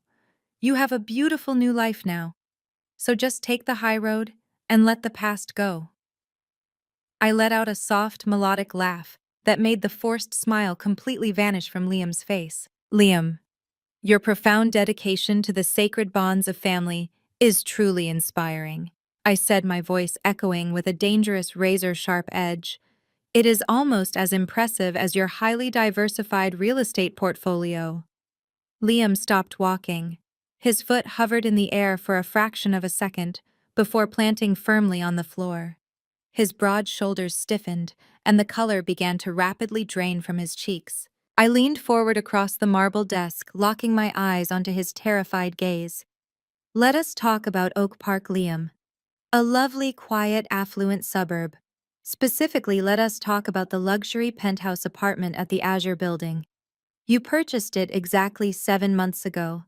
You used a blind holding company called True North LLC to keep your name off the public property records, which was a very clever strategy for a real estate broker. What are you talking about? Liam stammered, his smooth, diplomatic voice suddenly cracking. He took a small step backward, his eyes darting toward the hallway where Tasha was still standing. I do not know any holding company. Oh, please do not insult my intelligence, I replied coldly. When I initiated the forensic financial audit for my divorce, I had my legal team pull the banking records of everyone in Jamal's immediate circle to trace where my $80,000 went. We found your blind LLC. We tracked the mortgage payments directly back to a private offshore account you manage. The heavy mahogany doors creaked open a few more inches. Tasha stepped fully back into the VIP lounge. The arrogant, screaming woman from 10 minutes ago was entirely gone. She looked at her husband with wide, suspicious eyes. Liam, what property in Oak Park is she talking about? Tasha demanded, her voice trembling slightly. Liam whipped his head around, his face slick with a sudden sheen of nervous sweat. Tasha, baby, she is just making things up, he pleaded, holding his hands out toward his wife. She is trying to start trouble because she is angry at Jamal. It is just a corporate flip. It is a surprise investment property I was working on for our anniversary. I swear to you, it is just business. A corporate flip, I echoed loudly, slicing right through his pathetic, desperate lie. That is a fascinating business strategy, Liam, because most corporate flips do not require fully furnishing the master bedroom with imported Italian silk sheets. They also do not typically feature a massive walk-in closet entirely stocked with expensive custom-tailored women's clothing. Clothing that happens to be exactly 3 sizes smaller than your wife's current dress size. Tasha gasped sharply, her hand flying up to cover her mouth. She stared at Liam, her eyes widening in pure horror as the terrifying reality of my words began to sink in. "Shut up!" Liam yelled, dropping his mediator persona entirely. His face twisted into a mask of pure panic. "You are lying. You do not know anything. You are just a bitter, jealous woman trying to destroy everyone around you." I did not raise my voice.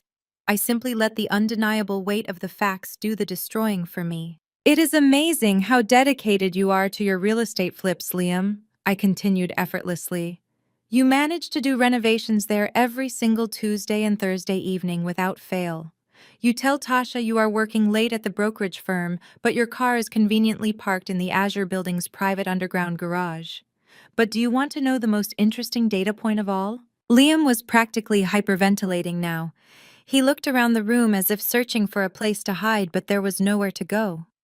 Jamal and Kiara were watching the destruction unfold in stunned silence, temporarily forgetting their own disastrous predicament. As the executive director of medical data analytics, I have access to the emergency contact registries for the entire hospital network, I stated clearly, letting every single syllable land with maximum impact. A few weeks ago, a very specific female patient came in for a routine prenatal consultation. Under her primary emergency contact, she did not list a husband or a boyfriend. She listed you, Liam. And she listed the exact address of that luxury penthouse in Oak Park as her primary residence. Tasha let out a guttural, agonizing sound. It was the sound of a woman whose entire, perfect, curated universe had just been shattered into a million pieces. She lunged forward, grabbing Liam by the lapels of his expensive gray suit. "Who is she?" Tasha screamed, shaking him violently. "Who is living in that apartment, Liam? Who are you spending your Tuesday nights with? Tell me the truth right now." Liam stumbled backward, desperately trying to peel Tasha's hands off his ruined suit. "Tasha, please calm down. Let us go home and talk about this. She is manipulating you. She is trying to tear our family apart." "I am not tearing anything apart," I said quietly, watching the chaotic, miserable scene play out in front of me. "I am simply turning on the lights so you can all finally see the filth you have been living in." "You wanted to lecture me about grace and honesty, Liam. Well, here is your honesty." Tasha released her grip on his suit and took a staggering step backward. Tears were streaming down her face, completely ruining her expensive makeup. She looked at the man she had proudly flaunted for years, the man she used as a weapon to make me feel inadequate, and she finally saw the cowardly, cheating hypocrite standing underneath the tailored clothes. "I am going to divorce you," Tasha sobbed, pointing a shaking finger at his chest. "I am going to take every single penny you have. I am going to ruin your life." Liam looked completely destroyed. The smooth, confident real estate broker was gone, replaced by a terrified man who had just lost his marriage, his reputation, and his access to the family trust fund in less than 5 minutes. He could not look at Tasha, he could not look at Jamal, and he certainly could not look at me. I folded my arms across my chest, feeling a deep, profound sense of satisfaction settling into my bones. The dominoes were falling exactly as I had calculated. Liam and Tasha were too busy imploding to offer any support to Jamal. The so-called perfect family was eating itself alive right in the middle of my hospital lounge. But I was not finished yet. The appetizer had been served and the hypocrite had been thoroughly exposed. It was time for the main course. It was time to deal with the quiet, trembling woman clutching the $5 million baby in the corner of the room. Kiara took a staggering step backward, her spine hitting the floor-to-ceiling glass window with a heavy thud. The child in her arms began to cry even louder, but she had completely lost the ability to soothe him. The look she gave me was no longer filled with fake pity or arrogant triumph. It was the absolute paralyzing terror of a fraud who knew her mask was about to be ripped off. Jamal watched his sister and brother-in-law walk away in total humiliation, then turned back to me, desperately trying to cling to the last pathetic shred of his dignity. "You stop trying to divide my family!" Nia Jamal roared. His voice was shaking, but he tried to project an aura of dominance. "This boy is my son. He is the legal heir to the $5 million trust fund. You are just a bitter, failed woman who is insanely jealous of our happiness, so you are making up these psychotic lies to ruin us." I did not flinch at his shouting. I took one slow, deliberate step forward, forcing Jamal to look directly into my terrifyingly calm eyes. My meticulous nature as a data analyst taught me that the universe's most cruel jokes always come down to cold, hard numbers. "Jamal, you have always beaten your chest and bragged to the world about your unmatched masculinity," I said, my voice dropping to a low, resonant pitch that echoed across the lounge. "But do you remember the summer 2 years ago? when we quietly visited that highly confidential men's fertility clinic in the suburbs after our third failed round of artificial insemination. You were far too arrogant to go pick up your own lab results. You were too busy playing 18 holes of golf with your corporate partners, so you ordered me to go fetch the paperwork alone. That specific moment flashed into my mind with absolute clarity, as if it had just happened yesterday. I remembered sitting in the specialist's office holding the heavily sealed, highly confidential envelope with your name printed on it.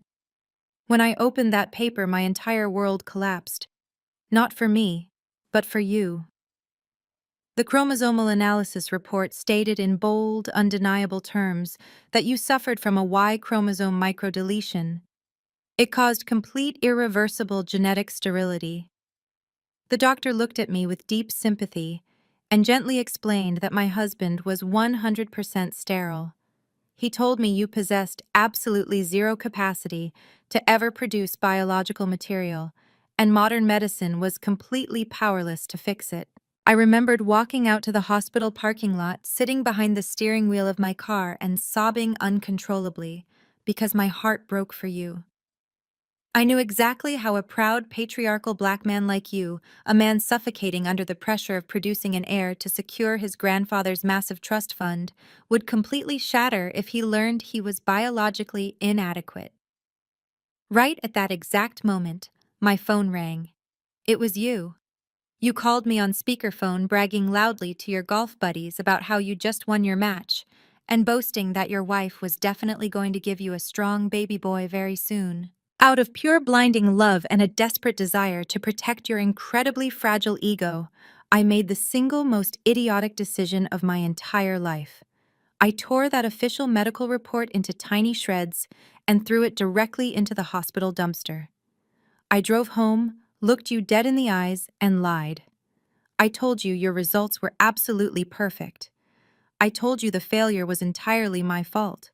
I told you my body was defective and I needed more time for aggressive treatments. I willingly absorbed every single drop of toxic venom your family spewed at me. I sat in absolute silence when your mother called me a barren poison tree right in the middle of our Thanksgiving dinner. I bit my tongue and swallowed my tears when your sister threw glossy fertility brochures at my chest in front of our extended relatives. I turned myself into a willing scapegoat. I endured hundreds of agonizing, unnecessary hormone injections that absolutely ravaged my physical and mental health, all just to hide the humiliating truth that my husband was not a fully functioning man. I used my youth, my sanity, and my absolute dignity as a human shield to protect your fragile pride, Jamal. And how exactly did you repay my ultimate sacrifice? My voice tightened, dropping the last remaining ounce of warmth, replaced by pure, freezing steel. You took my protective lie, and you weaponized it against me. You broadcasted to the entire world that I was a useless, defective wife. You dragged Kiara, my supposed best friend, into our marital bed. You threw a divorce decree in my face without a second of hesitation because you truly believed she could give you the one biological miracle I supposedly could not. You casually stole $80,000 of my hard-earned savings to buy her a massive diamond, walking around town gloating that you had finally found your true love, who could secure your precious heir. I slowly turned my head to look at Kiara. She had collapsed into the velvet armchair, her face completely drained of blood, looking as though she was about to pass out. "Kiara, you knew this entire time, did you not?" I asked, my gaze pinning her to the chair like a pair of daggers. "You were by my side through all those agonizing years. You held my hand while I cried. You knew I was taking the blame for Jamal. Yet you still went along with this incredibly psychotic plan. You looked him in the eye and convinced him that you magically got pregnant after just 1 month of sleeping together. You watched him beat his chest and brag about his unmatched virility while you knew with absolute scientific certainty that he was 100% sterile." Jamal stood completely paralyzed. The words I was speaking were like buckets of ice water being poured directly over his towering arrogance. He looked at me, then slowly turned his head to look at Kiara. His breathing became rapid, heavy, and erratic. "You are lying," Jamal stammered. His voice cracked, a high-pitched sound of pure, unadulterated terror escaping his throat. Nia, you are just making this up. You are furious that I dumped you, so you are creating this insane delusional fantasy. My doctor never told me I was sterile. Kiara gave me a son. He is sitting right here. He carries my blood. Your original genetic file is still heavily encrypted and stored in the supreme medical database of this very hospital network, Jamal. And as the executive director of medical data analytics, I personally authorized its decryption and verification at 6 o'clock this morning, I stated. I slowly reached into the inner pocket of my ruined blazer and pulled out a folded document bearing the bright red official seal of the Central Medical Board. This electronic certified copy contains the digital signature of the Chief Medical Counsel. It is absolutely impossible to forge, alter, or erase. Would you like me to read your exact pathetic biological markers out loud for everyone in this VIP lounge to hear? Kiara let out a loud, miserable sob.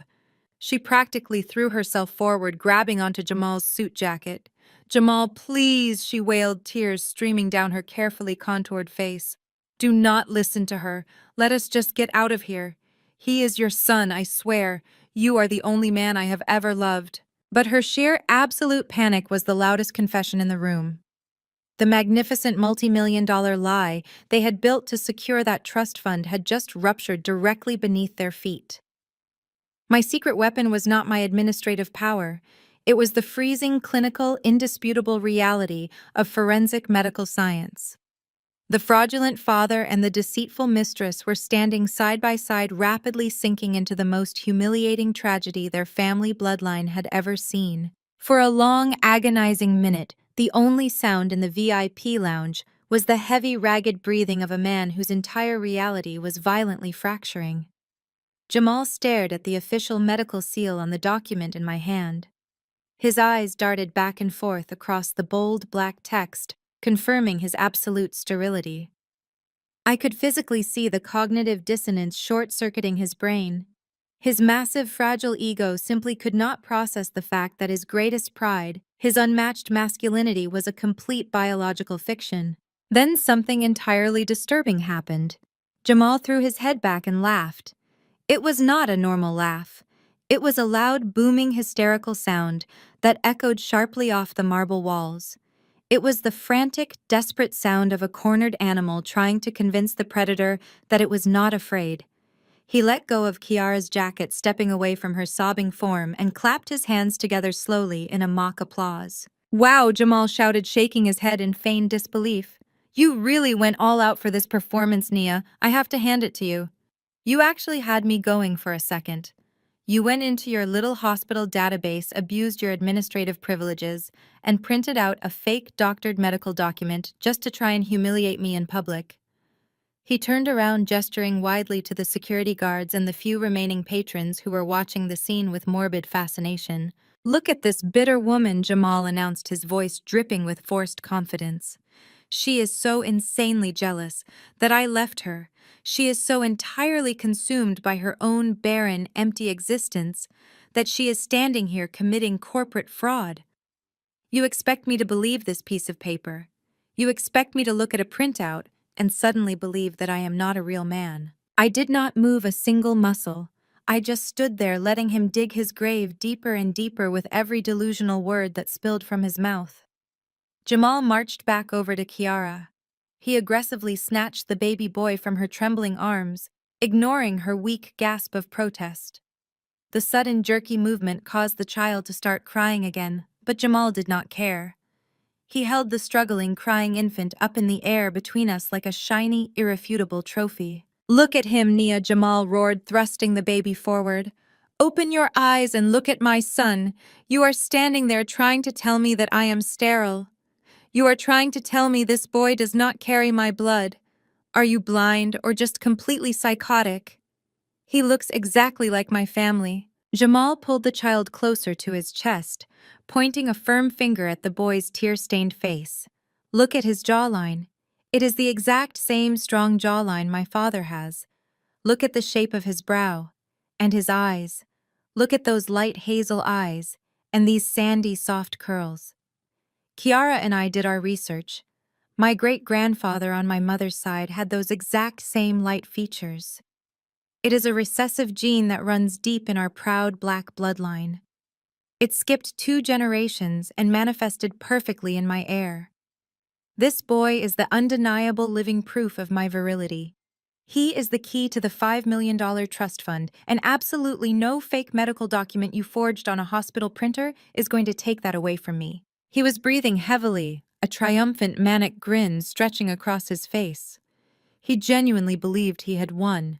He had successfully rationalized away the cold, hard medical facts by clinging to a desperate, completely fabricated narrative about recessive genes and great-grandfathers.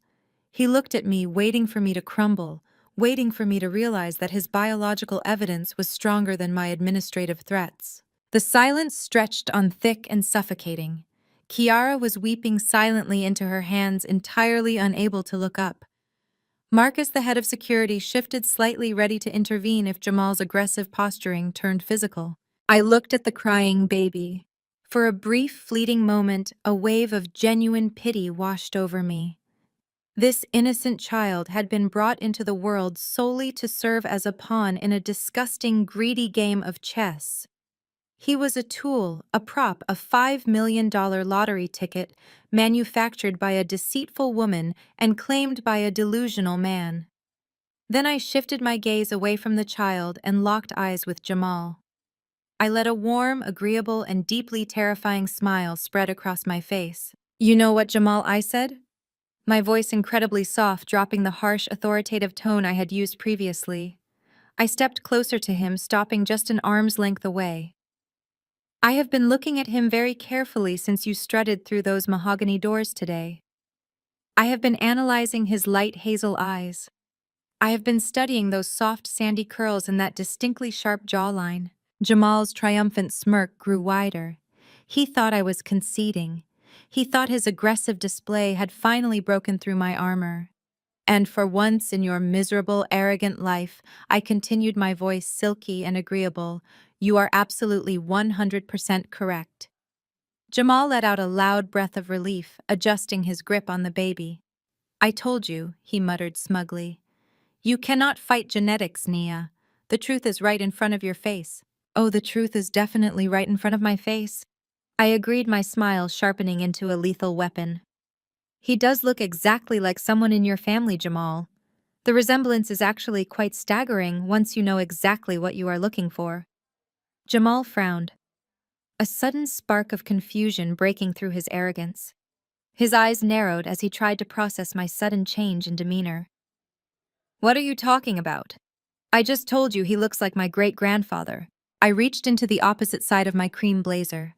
My fingers wrapped around a sleek, stiff envelope made of premium heavy cardstock. "The thing about being a data analyst, Jamal, is that we do not rely on old family legends or convenient stories about recessive traits skipping generations," I explained smoothly, pulling the envelope from my pocket. "We rely on empirical, irrefutable data. When I decrypted your sterile medical file this morning, I knew that bringing it to you would not be enough. I knew your massive, fragile ego would instantly reject it. I knew you would stand in this hospital and scream that I forged the documents out of bitter jealousy." I held the pristine white envelope up between us. "So I realized I needed to go one step further. I did not just need to prove that you were not the father. I needed to prove exactly whose son Kiara was using to secure your dying grandfather's millions." Kiara let out a choked, horrific gasp. She scrambled up from the velvet armchair, her legs shaking so violently she could barely stand. "Nia. No," she screamed, lunging forward with her hand outstretched.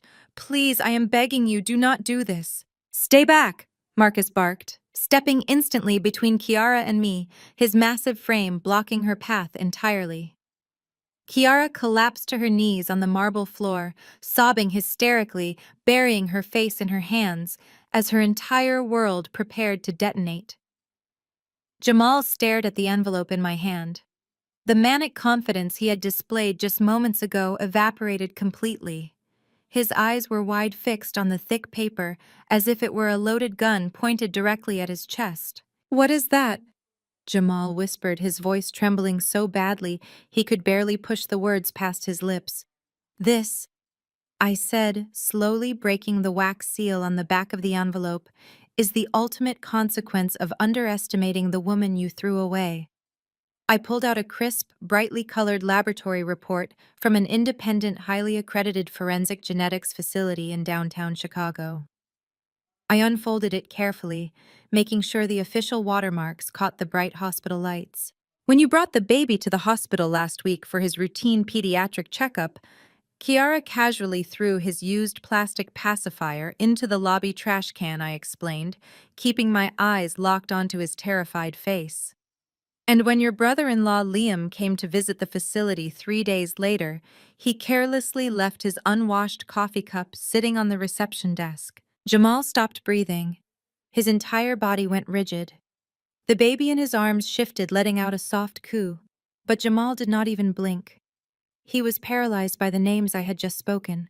It cost me $2,000 out of pocket to have an expedited priority DNA comparison run by a private forensic lab, I stated, holding the paper up so the bold black percentages were clearly visible to him.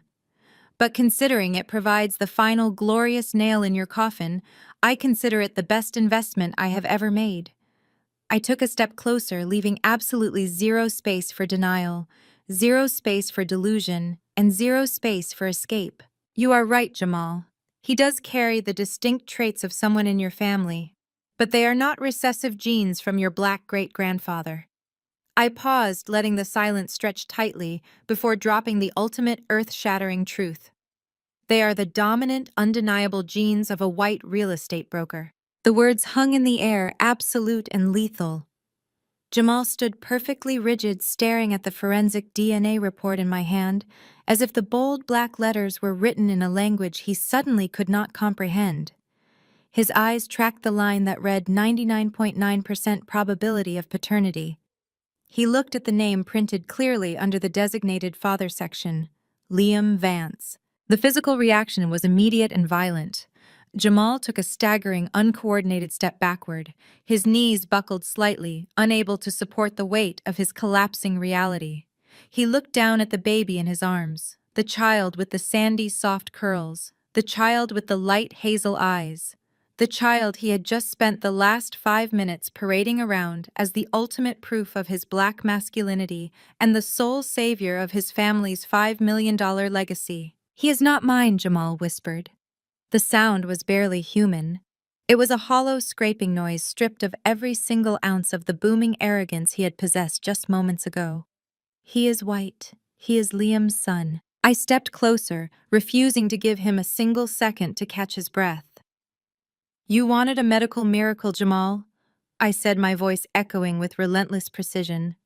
"But all you got was a very desperate woman and a cowardly real estate broker who needed a convenient place to hide his illegitimate child." Kiara let out a gut-wrenching wail from the marble floor. She curled into a tight ball, wrapping her arms around her head, completely unable to face the man she had manipulated with such terrifying perfection. "Let us talk about your timeline." I continued pacing slowly around him, trapping him in the undeniable logic of his own destruction. "You bragged that Kiara got pregnant just 1 month after you left me. You called it divine intervention. You called it true love. But biology does not care about your poetic delusions. Kiara was already pregnant before I even signed the divorce papers. She and your brother-in-law had been carrying on a passionate affair right under Tasha's nose for nearly a year." Jamal's head snapped up, his eyes wide and bloodshot. He looked at Kiara, his jaw trembling violently. "You—" He choked out, his voice cracking. "You and Liam." "Oh, it gets so much better, Jamal," I interjected smoothly. "Liam is a man who loves his luxurious lifestyle. He loves the expensive cars, the tailored suits, and the massive bank accounts that come with being married to your sister." When Kiara told him she was pregnant, Liam panicked. He knew Tasha would divorce him and leave him with absolutely nothing. He could not afford a scandal, and Kiara certainly could not afford to raise a child on a receptionist's salary. They needed a scapegoat. They needed a wealthy, arrogant fool who was so desperate to secure a trust fund that he would believe absolutely anything. I pointed a perfectly manicured finger right at his chest. They chose you, Jamal. They chose you because they knew you were sterile even if you refused to accept it yourself. They knew you were so desperate to secure that $5 million trust fund that you would ignore every single red flag. Kiara fed you that ridiculous story about your great-grandfather's recessive genes, and you ate it right out of the palm of her hand. You wanted so badly to believe you were a virile, powerful man that you completely ignored the fact that the boy in your arms is the spitting image of the white man sitting across from you at every family gathering.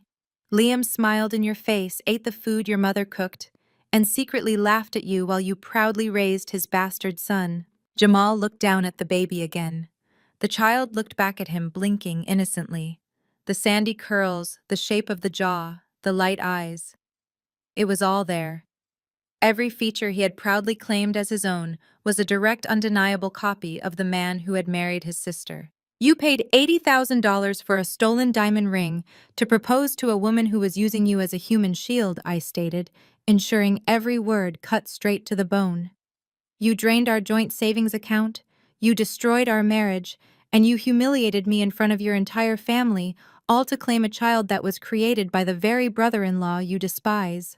Jamal slowly lowered the baby. His hands were shaking so violently that for a terrifying second I thought he might drop the child. Marcus immediately stepped forward, his posture alert, ready to intervene. But Jamal simply placed the confused, crying infant onto the plush velvet armchair next to him. He pulled his hands back quickly, staring at the baby as if the child had suddenly caught fire. He turned his gaze down to Kiara. She was still sobbing on the floor. Her makeup completely ruined, her pastel floral dress wrinkled and stained.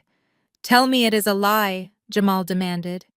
His voice was no longer a whisper.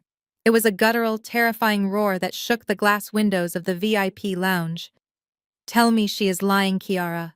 Tell me this is my son." Kiara flinched, curling tighter into herself. She shook her head frantically, unable to form a coherent sentence.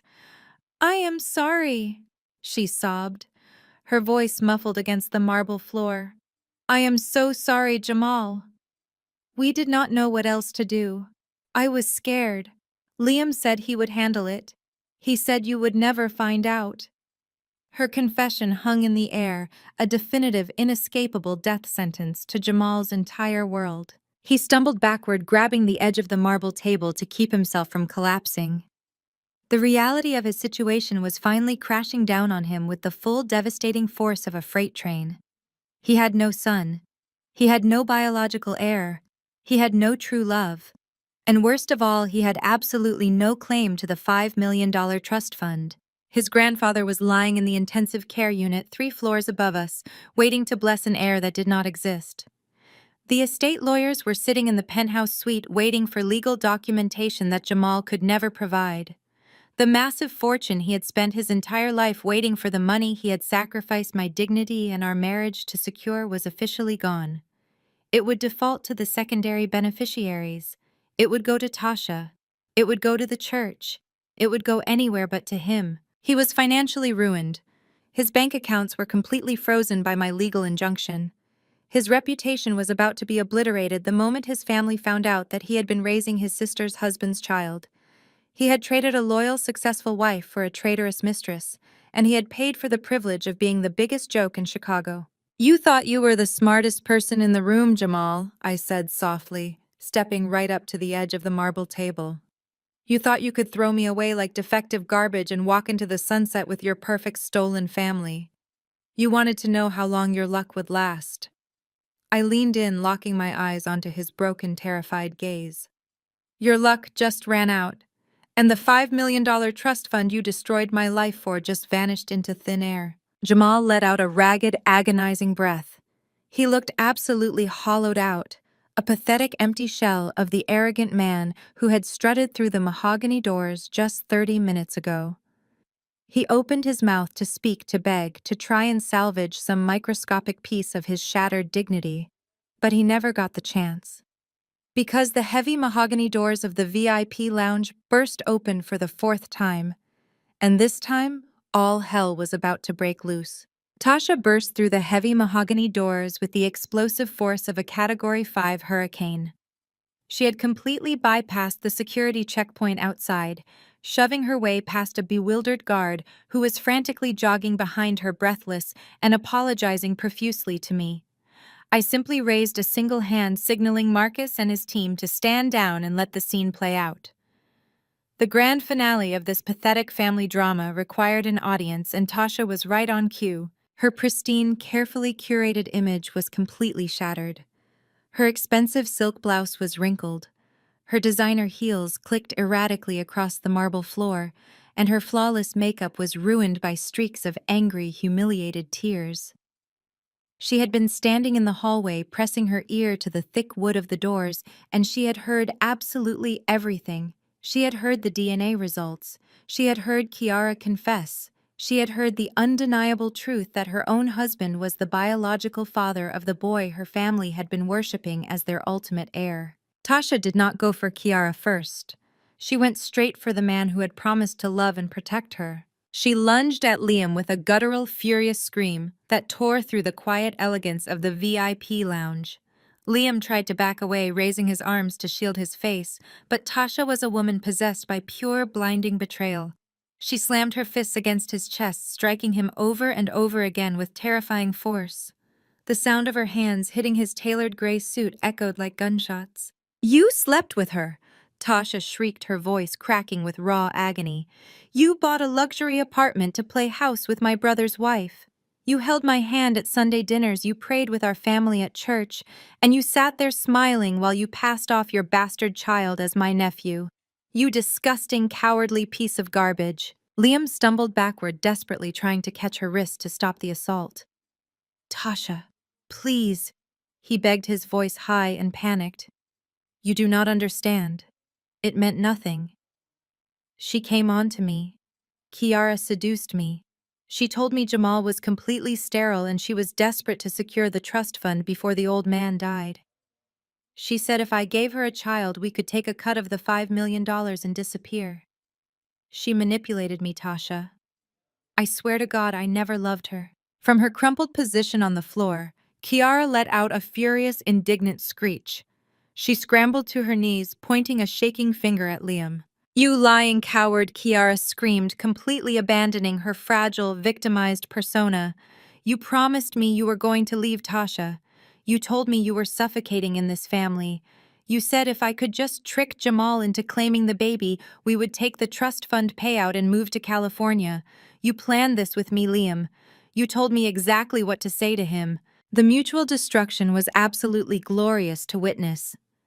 The two hypocrites were rapidly tearing each other apart, throwing each other under the bus to save their own skin, and actively confessing to a premeditated conspiracy to commit massive financial fraud right in front of my security detail. Tasha let out a ragged sob, releasing Liam's suit jacket and taking a staggered step backward. She looked at her husband with absolute, unadulterated revulsion. Then she slowly turned her head and locked her furious gaze onto Kiara. Tasha did not scream this time. She let out a low, feral growl and charged directly at the woman who had infiltrated their family and destroyed her marriage. Marcus moved with lightning speed. He stepped smoothly in front of Kiara just as Tasha lunged forward, using his massive frame to absorb the impact and prevent a full physical brawl on my polished marble floors. Tasha slammed into Marcus's outstretched arm, clawing frantically at the air, trying desperately to reach Kiara's face. "You parasite!" Tasha roared, thrashing wildly against the security guard's firm hold. "You absolute gold-digging parasite! We welcomed you into our home. My brother bought you a massive diamond ring. We gave you everything, and you repay us by bringing your filthy affair into our grandfather's hospital. I am going to destroy you, Kiara. I will make sure you never show your face in Chicago again." While the women screamed and Liam cowered near the exit, my eyes drifted back to Jamal. He was standing in the exact same spot, completely motionless. The chaotic, violent storm of his family imploding around him did not even seem to register in his brain. He was entirely disconnected from the screaming, from the physical fight, from the public humiliation playing out in the lounge. His eyes were fixed blindly on the piece of paper in his hand. I watched his fingers slowly begin to tremble. The trembling moved up his arms, taking over his shoulders, until his entire body was shaking with the devastating, crushing weight of his absolute ruin. His fingers lost their grip. The thick premium cardstock of the forensic DNA report slipped from his hand. It fluttered through the air in agonizing slow motion, landing perfectly face up on the pristine marble floor. The bold black letters reading Liam Vance stared back at him, mocking his arrogance, mocking his pride, mocking his entire existence. In that exact moment, Jamal realized the true inescapable magnitude of his failure. The $5 million trust fund was gone. It had evaporated into thin air the second that paper hit the floor. The strict ironclad legal stipulations set by his dying grandfather demanded a biological male heir carrying his exact bloodline. Without it, the money bypassed Jamal completely. The estate lawyers waiting in the penthouse suite upstairs would never sign the disbursement papers. The massive fortune he had banked his entire life on the fortune he had destroyed my life to secure was legally definitively out of his reach forever. He had no money to pay off the massive mortgage on his new house. He had no money to cover the secret debts he had accumulated while trying to maintain his fake, luxurious lifestyle. He was going to lose his job at the regional bank the moment the corporate office caught wind of his frozen accounts and the pending federal investigation into his financial fraud. He was completely broke, entirely humiliated, and publicly cuckolded by his own white brother-in-law. Jamal slowly dropped to his knees. The sharp sound of his kneecaps hitting the marble floor cut through the shouting. He stared blankly at the spilled coffee, the shattered baby bottle, and the DNA report resting by his expensive Italian leather shoes. He looked like a hollow, empty shell of a man. His chest heaved as he struggled to pull oxygen into his lungs, but no sound came out. The immense, suffocating reality of his poverty and his biological inadequacy had completely broken his mind. I stood behind the reception desk watching the beautiful, chaotic destruction of the people who had tried to break me. I felt no anger anymore. I felt no bitterness. I felt a profound, chilling sense of peace. The scales of justice had finally balanced themselves, and the weight of their own deceit had crushed them into dust. The chaotic symphony of Tasha screaming, Liam pleading, and Kiara sobbing faded into a dull, distant white noise. My focus remained entirely on the broken man kneeling on the floor in front of me. Jamal slowly lifted his head. His eyes, usually so full of arrogant fire and unearned superiority, were completely hollowed out. They were the eyes of a man who had just watched his entire universe burn to ashes. He looked at me not as his discarded ex-wife, but as the only person in the room who held any actual power, the only person who could throw him a lifeline. Nia, he croaked. The sound was pathetic, scraping the back of his throat. He dragged himself forward. He did not even bother to stand up. He slid his knees awkwardly across the polished marble, moving toward the reception desk, like a desperate beggar. He reached up his trembling fingers, gripping the edge of the cold stone counter to steady himself. Nia, please listen to me, Jamal pleaded, his voice breaking. His face was slick with sweat and tears. I was wrong. I was so incredibly wrong. You have to believe me. I had absolutely no idea. He turned his head and pointed a shaking finger at Kiara, who was still curled up on the floor, trying to shield herself from Tasha's wrath. She lied to me, Jamal shouted, his voice cracking with desperation. She manipulated my mind.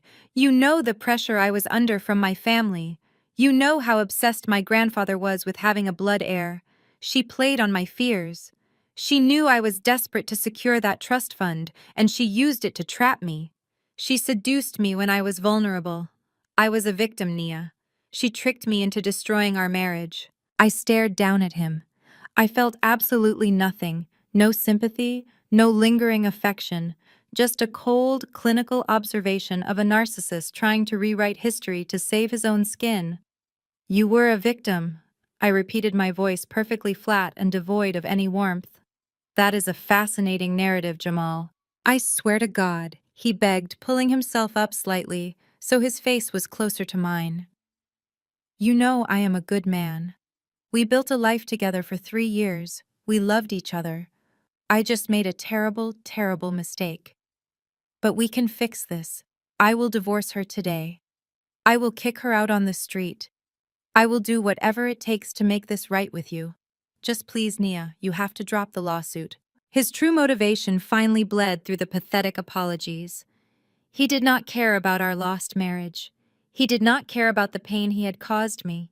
He only cared about the freezing grip I had on his finances. You have to call your lawyers and lift the emergency injunction.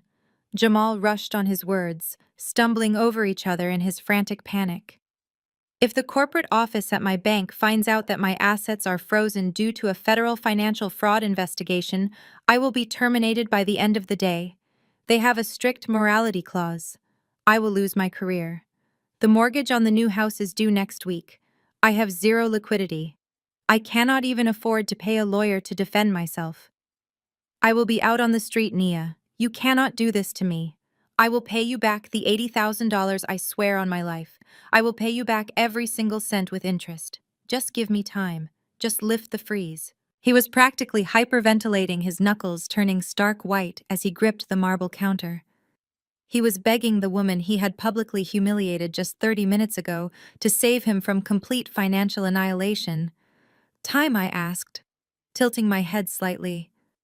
You want me to give you time to fix a mistake? Yes, please, he gasped, nodding his head rapidly. Just a little time. I placed my hands flat on the desk and leaned down so my face was only inches from his.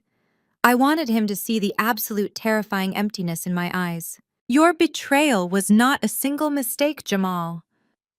I stated my words, precise and lethal. It was thousands of deliberate, calculated choices. You made the choice to invite my best friend into our bed. You made the choice to secretly transfer my hard-earned money into a shell company. You made the choice to look a judge in the eye and commit perjury during our divorce settlement. You made the choice to parade around this city bragging about your fertility while actively destroying my reputation. I paused, letting the crushing weight of his actions settle squarely on his shoulders. Do not dare blame Kiara for your own moral bankruptcy, I continued sharply. She did not manipulate you.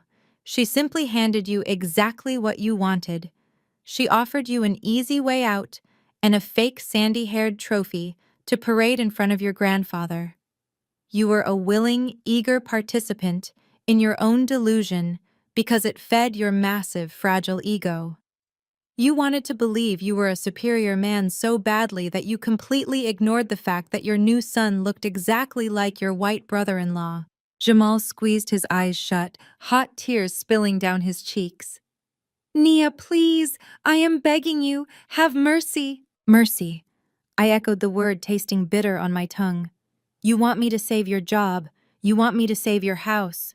But where was your desperate energy when I was crying on our bathroom floor? Where was your mercy when you used my paycheck to buy a radiant cut diamond for another woman? Where was your compassion when you stood in this exact lounge 20 minutes ago and told the entire world that leaving me was the greatest victory of your life? I stood up straight, towering over him, radiating an aura of total untouchable power. You looked at me and called me a useless woman, Jamal. You called me a broken, empty vessel.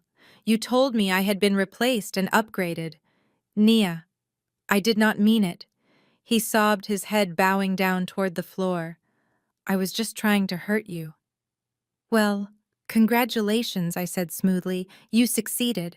But in doing so, you made the most catastrophic miscalculation of your entire pathetic existence. I took a deliberate step back from the desk. I smoothed the lapel of my ruined cream blazer and looked over at the head of security. Marcus, I said clearly, my voice ringing with absolute authority. Please remove this man from my facility. He is no longer permitted on hospital grounds. Jamal's head snapped up, his eyes widening in sheer, unadulterated terror. No. Nia, wait. You cannot do this. You used to love me. You promised to stand by my side. Two massive security guards stepped forward instantly. They grabbed Jamal by the arms, hauling him up from the marble floor with effortless, uncompromising force. Jamal struggled weakly against their grip, his dress shoes slipping on the spilled coffee. Nia, please, He screamed, his voice echoing shrilly across the VIP lounge as they began to drag him backward toward the heavy mahogany doors. Give me one more chance. Do not let them take everything from me. I stood perfectly still, watching him thrash and beg like a desperate child. I offered him one final freezing look that completely severed whatever invisible thread still connected us. When you publicly mocked me as a useless woman, you permanently lost the only person on this earth who was willing to spend her entire life protecting your fragile, pathetic ego. I stated, my voice carrying clearly over his frantic shouting, "Take out the trash, Marcus!" The security guards hauled Jamal through the doors. His desperate pleas were cut off abruptly as the heavy wood swung shut behind him, sealing his fate and locking him out of my world forever. Marcus and his remaining team quickly moved in to detain Kiara, who was still weeping on the floor, and Tasha, who had finally stopped screaming at Liam and collapsed into a state of shocked exhaustion. Within 60 seconds, the entire toxic circus was forcefully escorted out of the VIP wing, leaving the lounge beautifully, blissfully quiet. The heavy mahogany doors clicked shut, and the absolute silence that washed over the VIP lounge was the most beautiful sound I had ever heard. The toxic parasitic circus that had drained my energy for 3 agonizing years was finally gone, permanently excised from my life. A diligent maintenance worker quietly arrived to clean up the spilled coffee and the shattered plastic of Kiara's baby bottle, wiping away the very last physical traces of their pathetic existence. I walked back to my table, picked up my digital tablet, and took a deep, cleansing breath. The suffocating weight of Jamal's fragile ego, his family's relentless judgment, and the desperate need to prove my worth to people who were fundamentally broken had completely vanished. Later that evening, I sat alone in my corner executive office on the top floor of the hospital.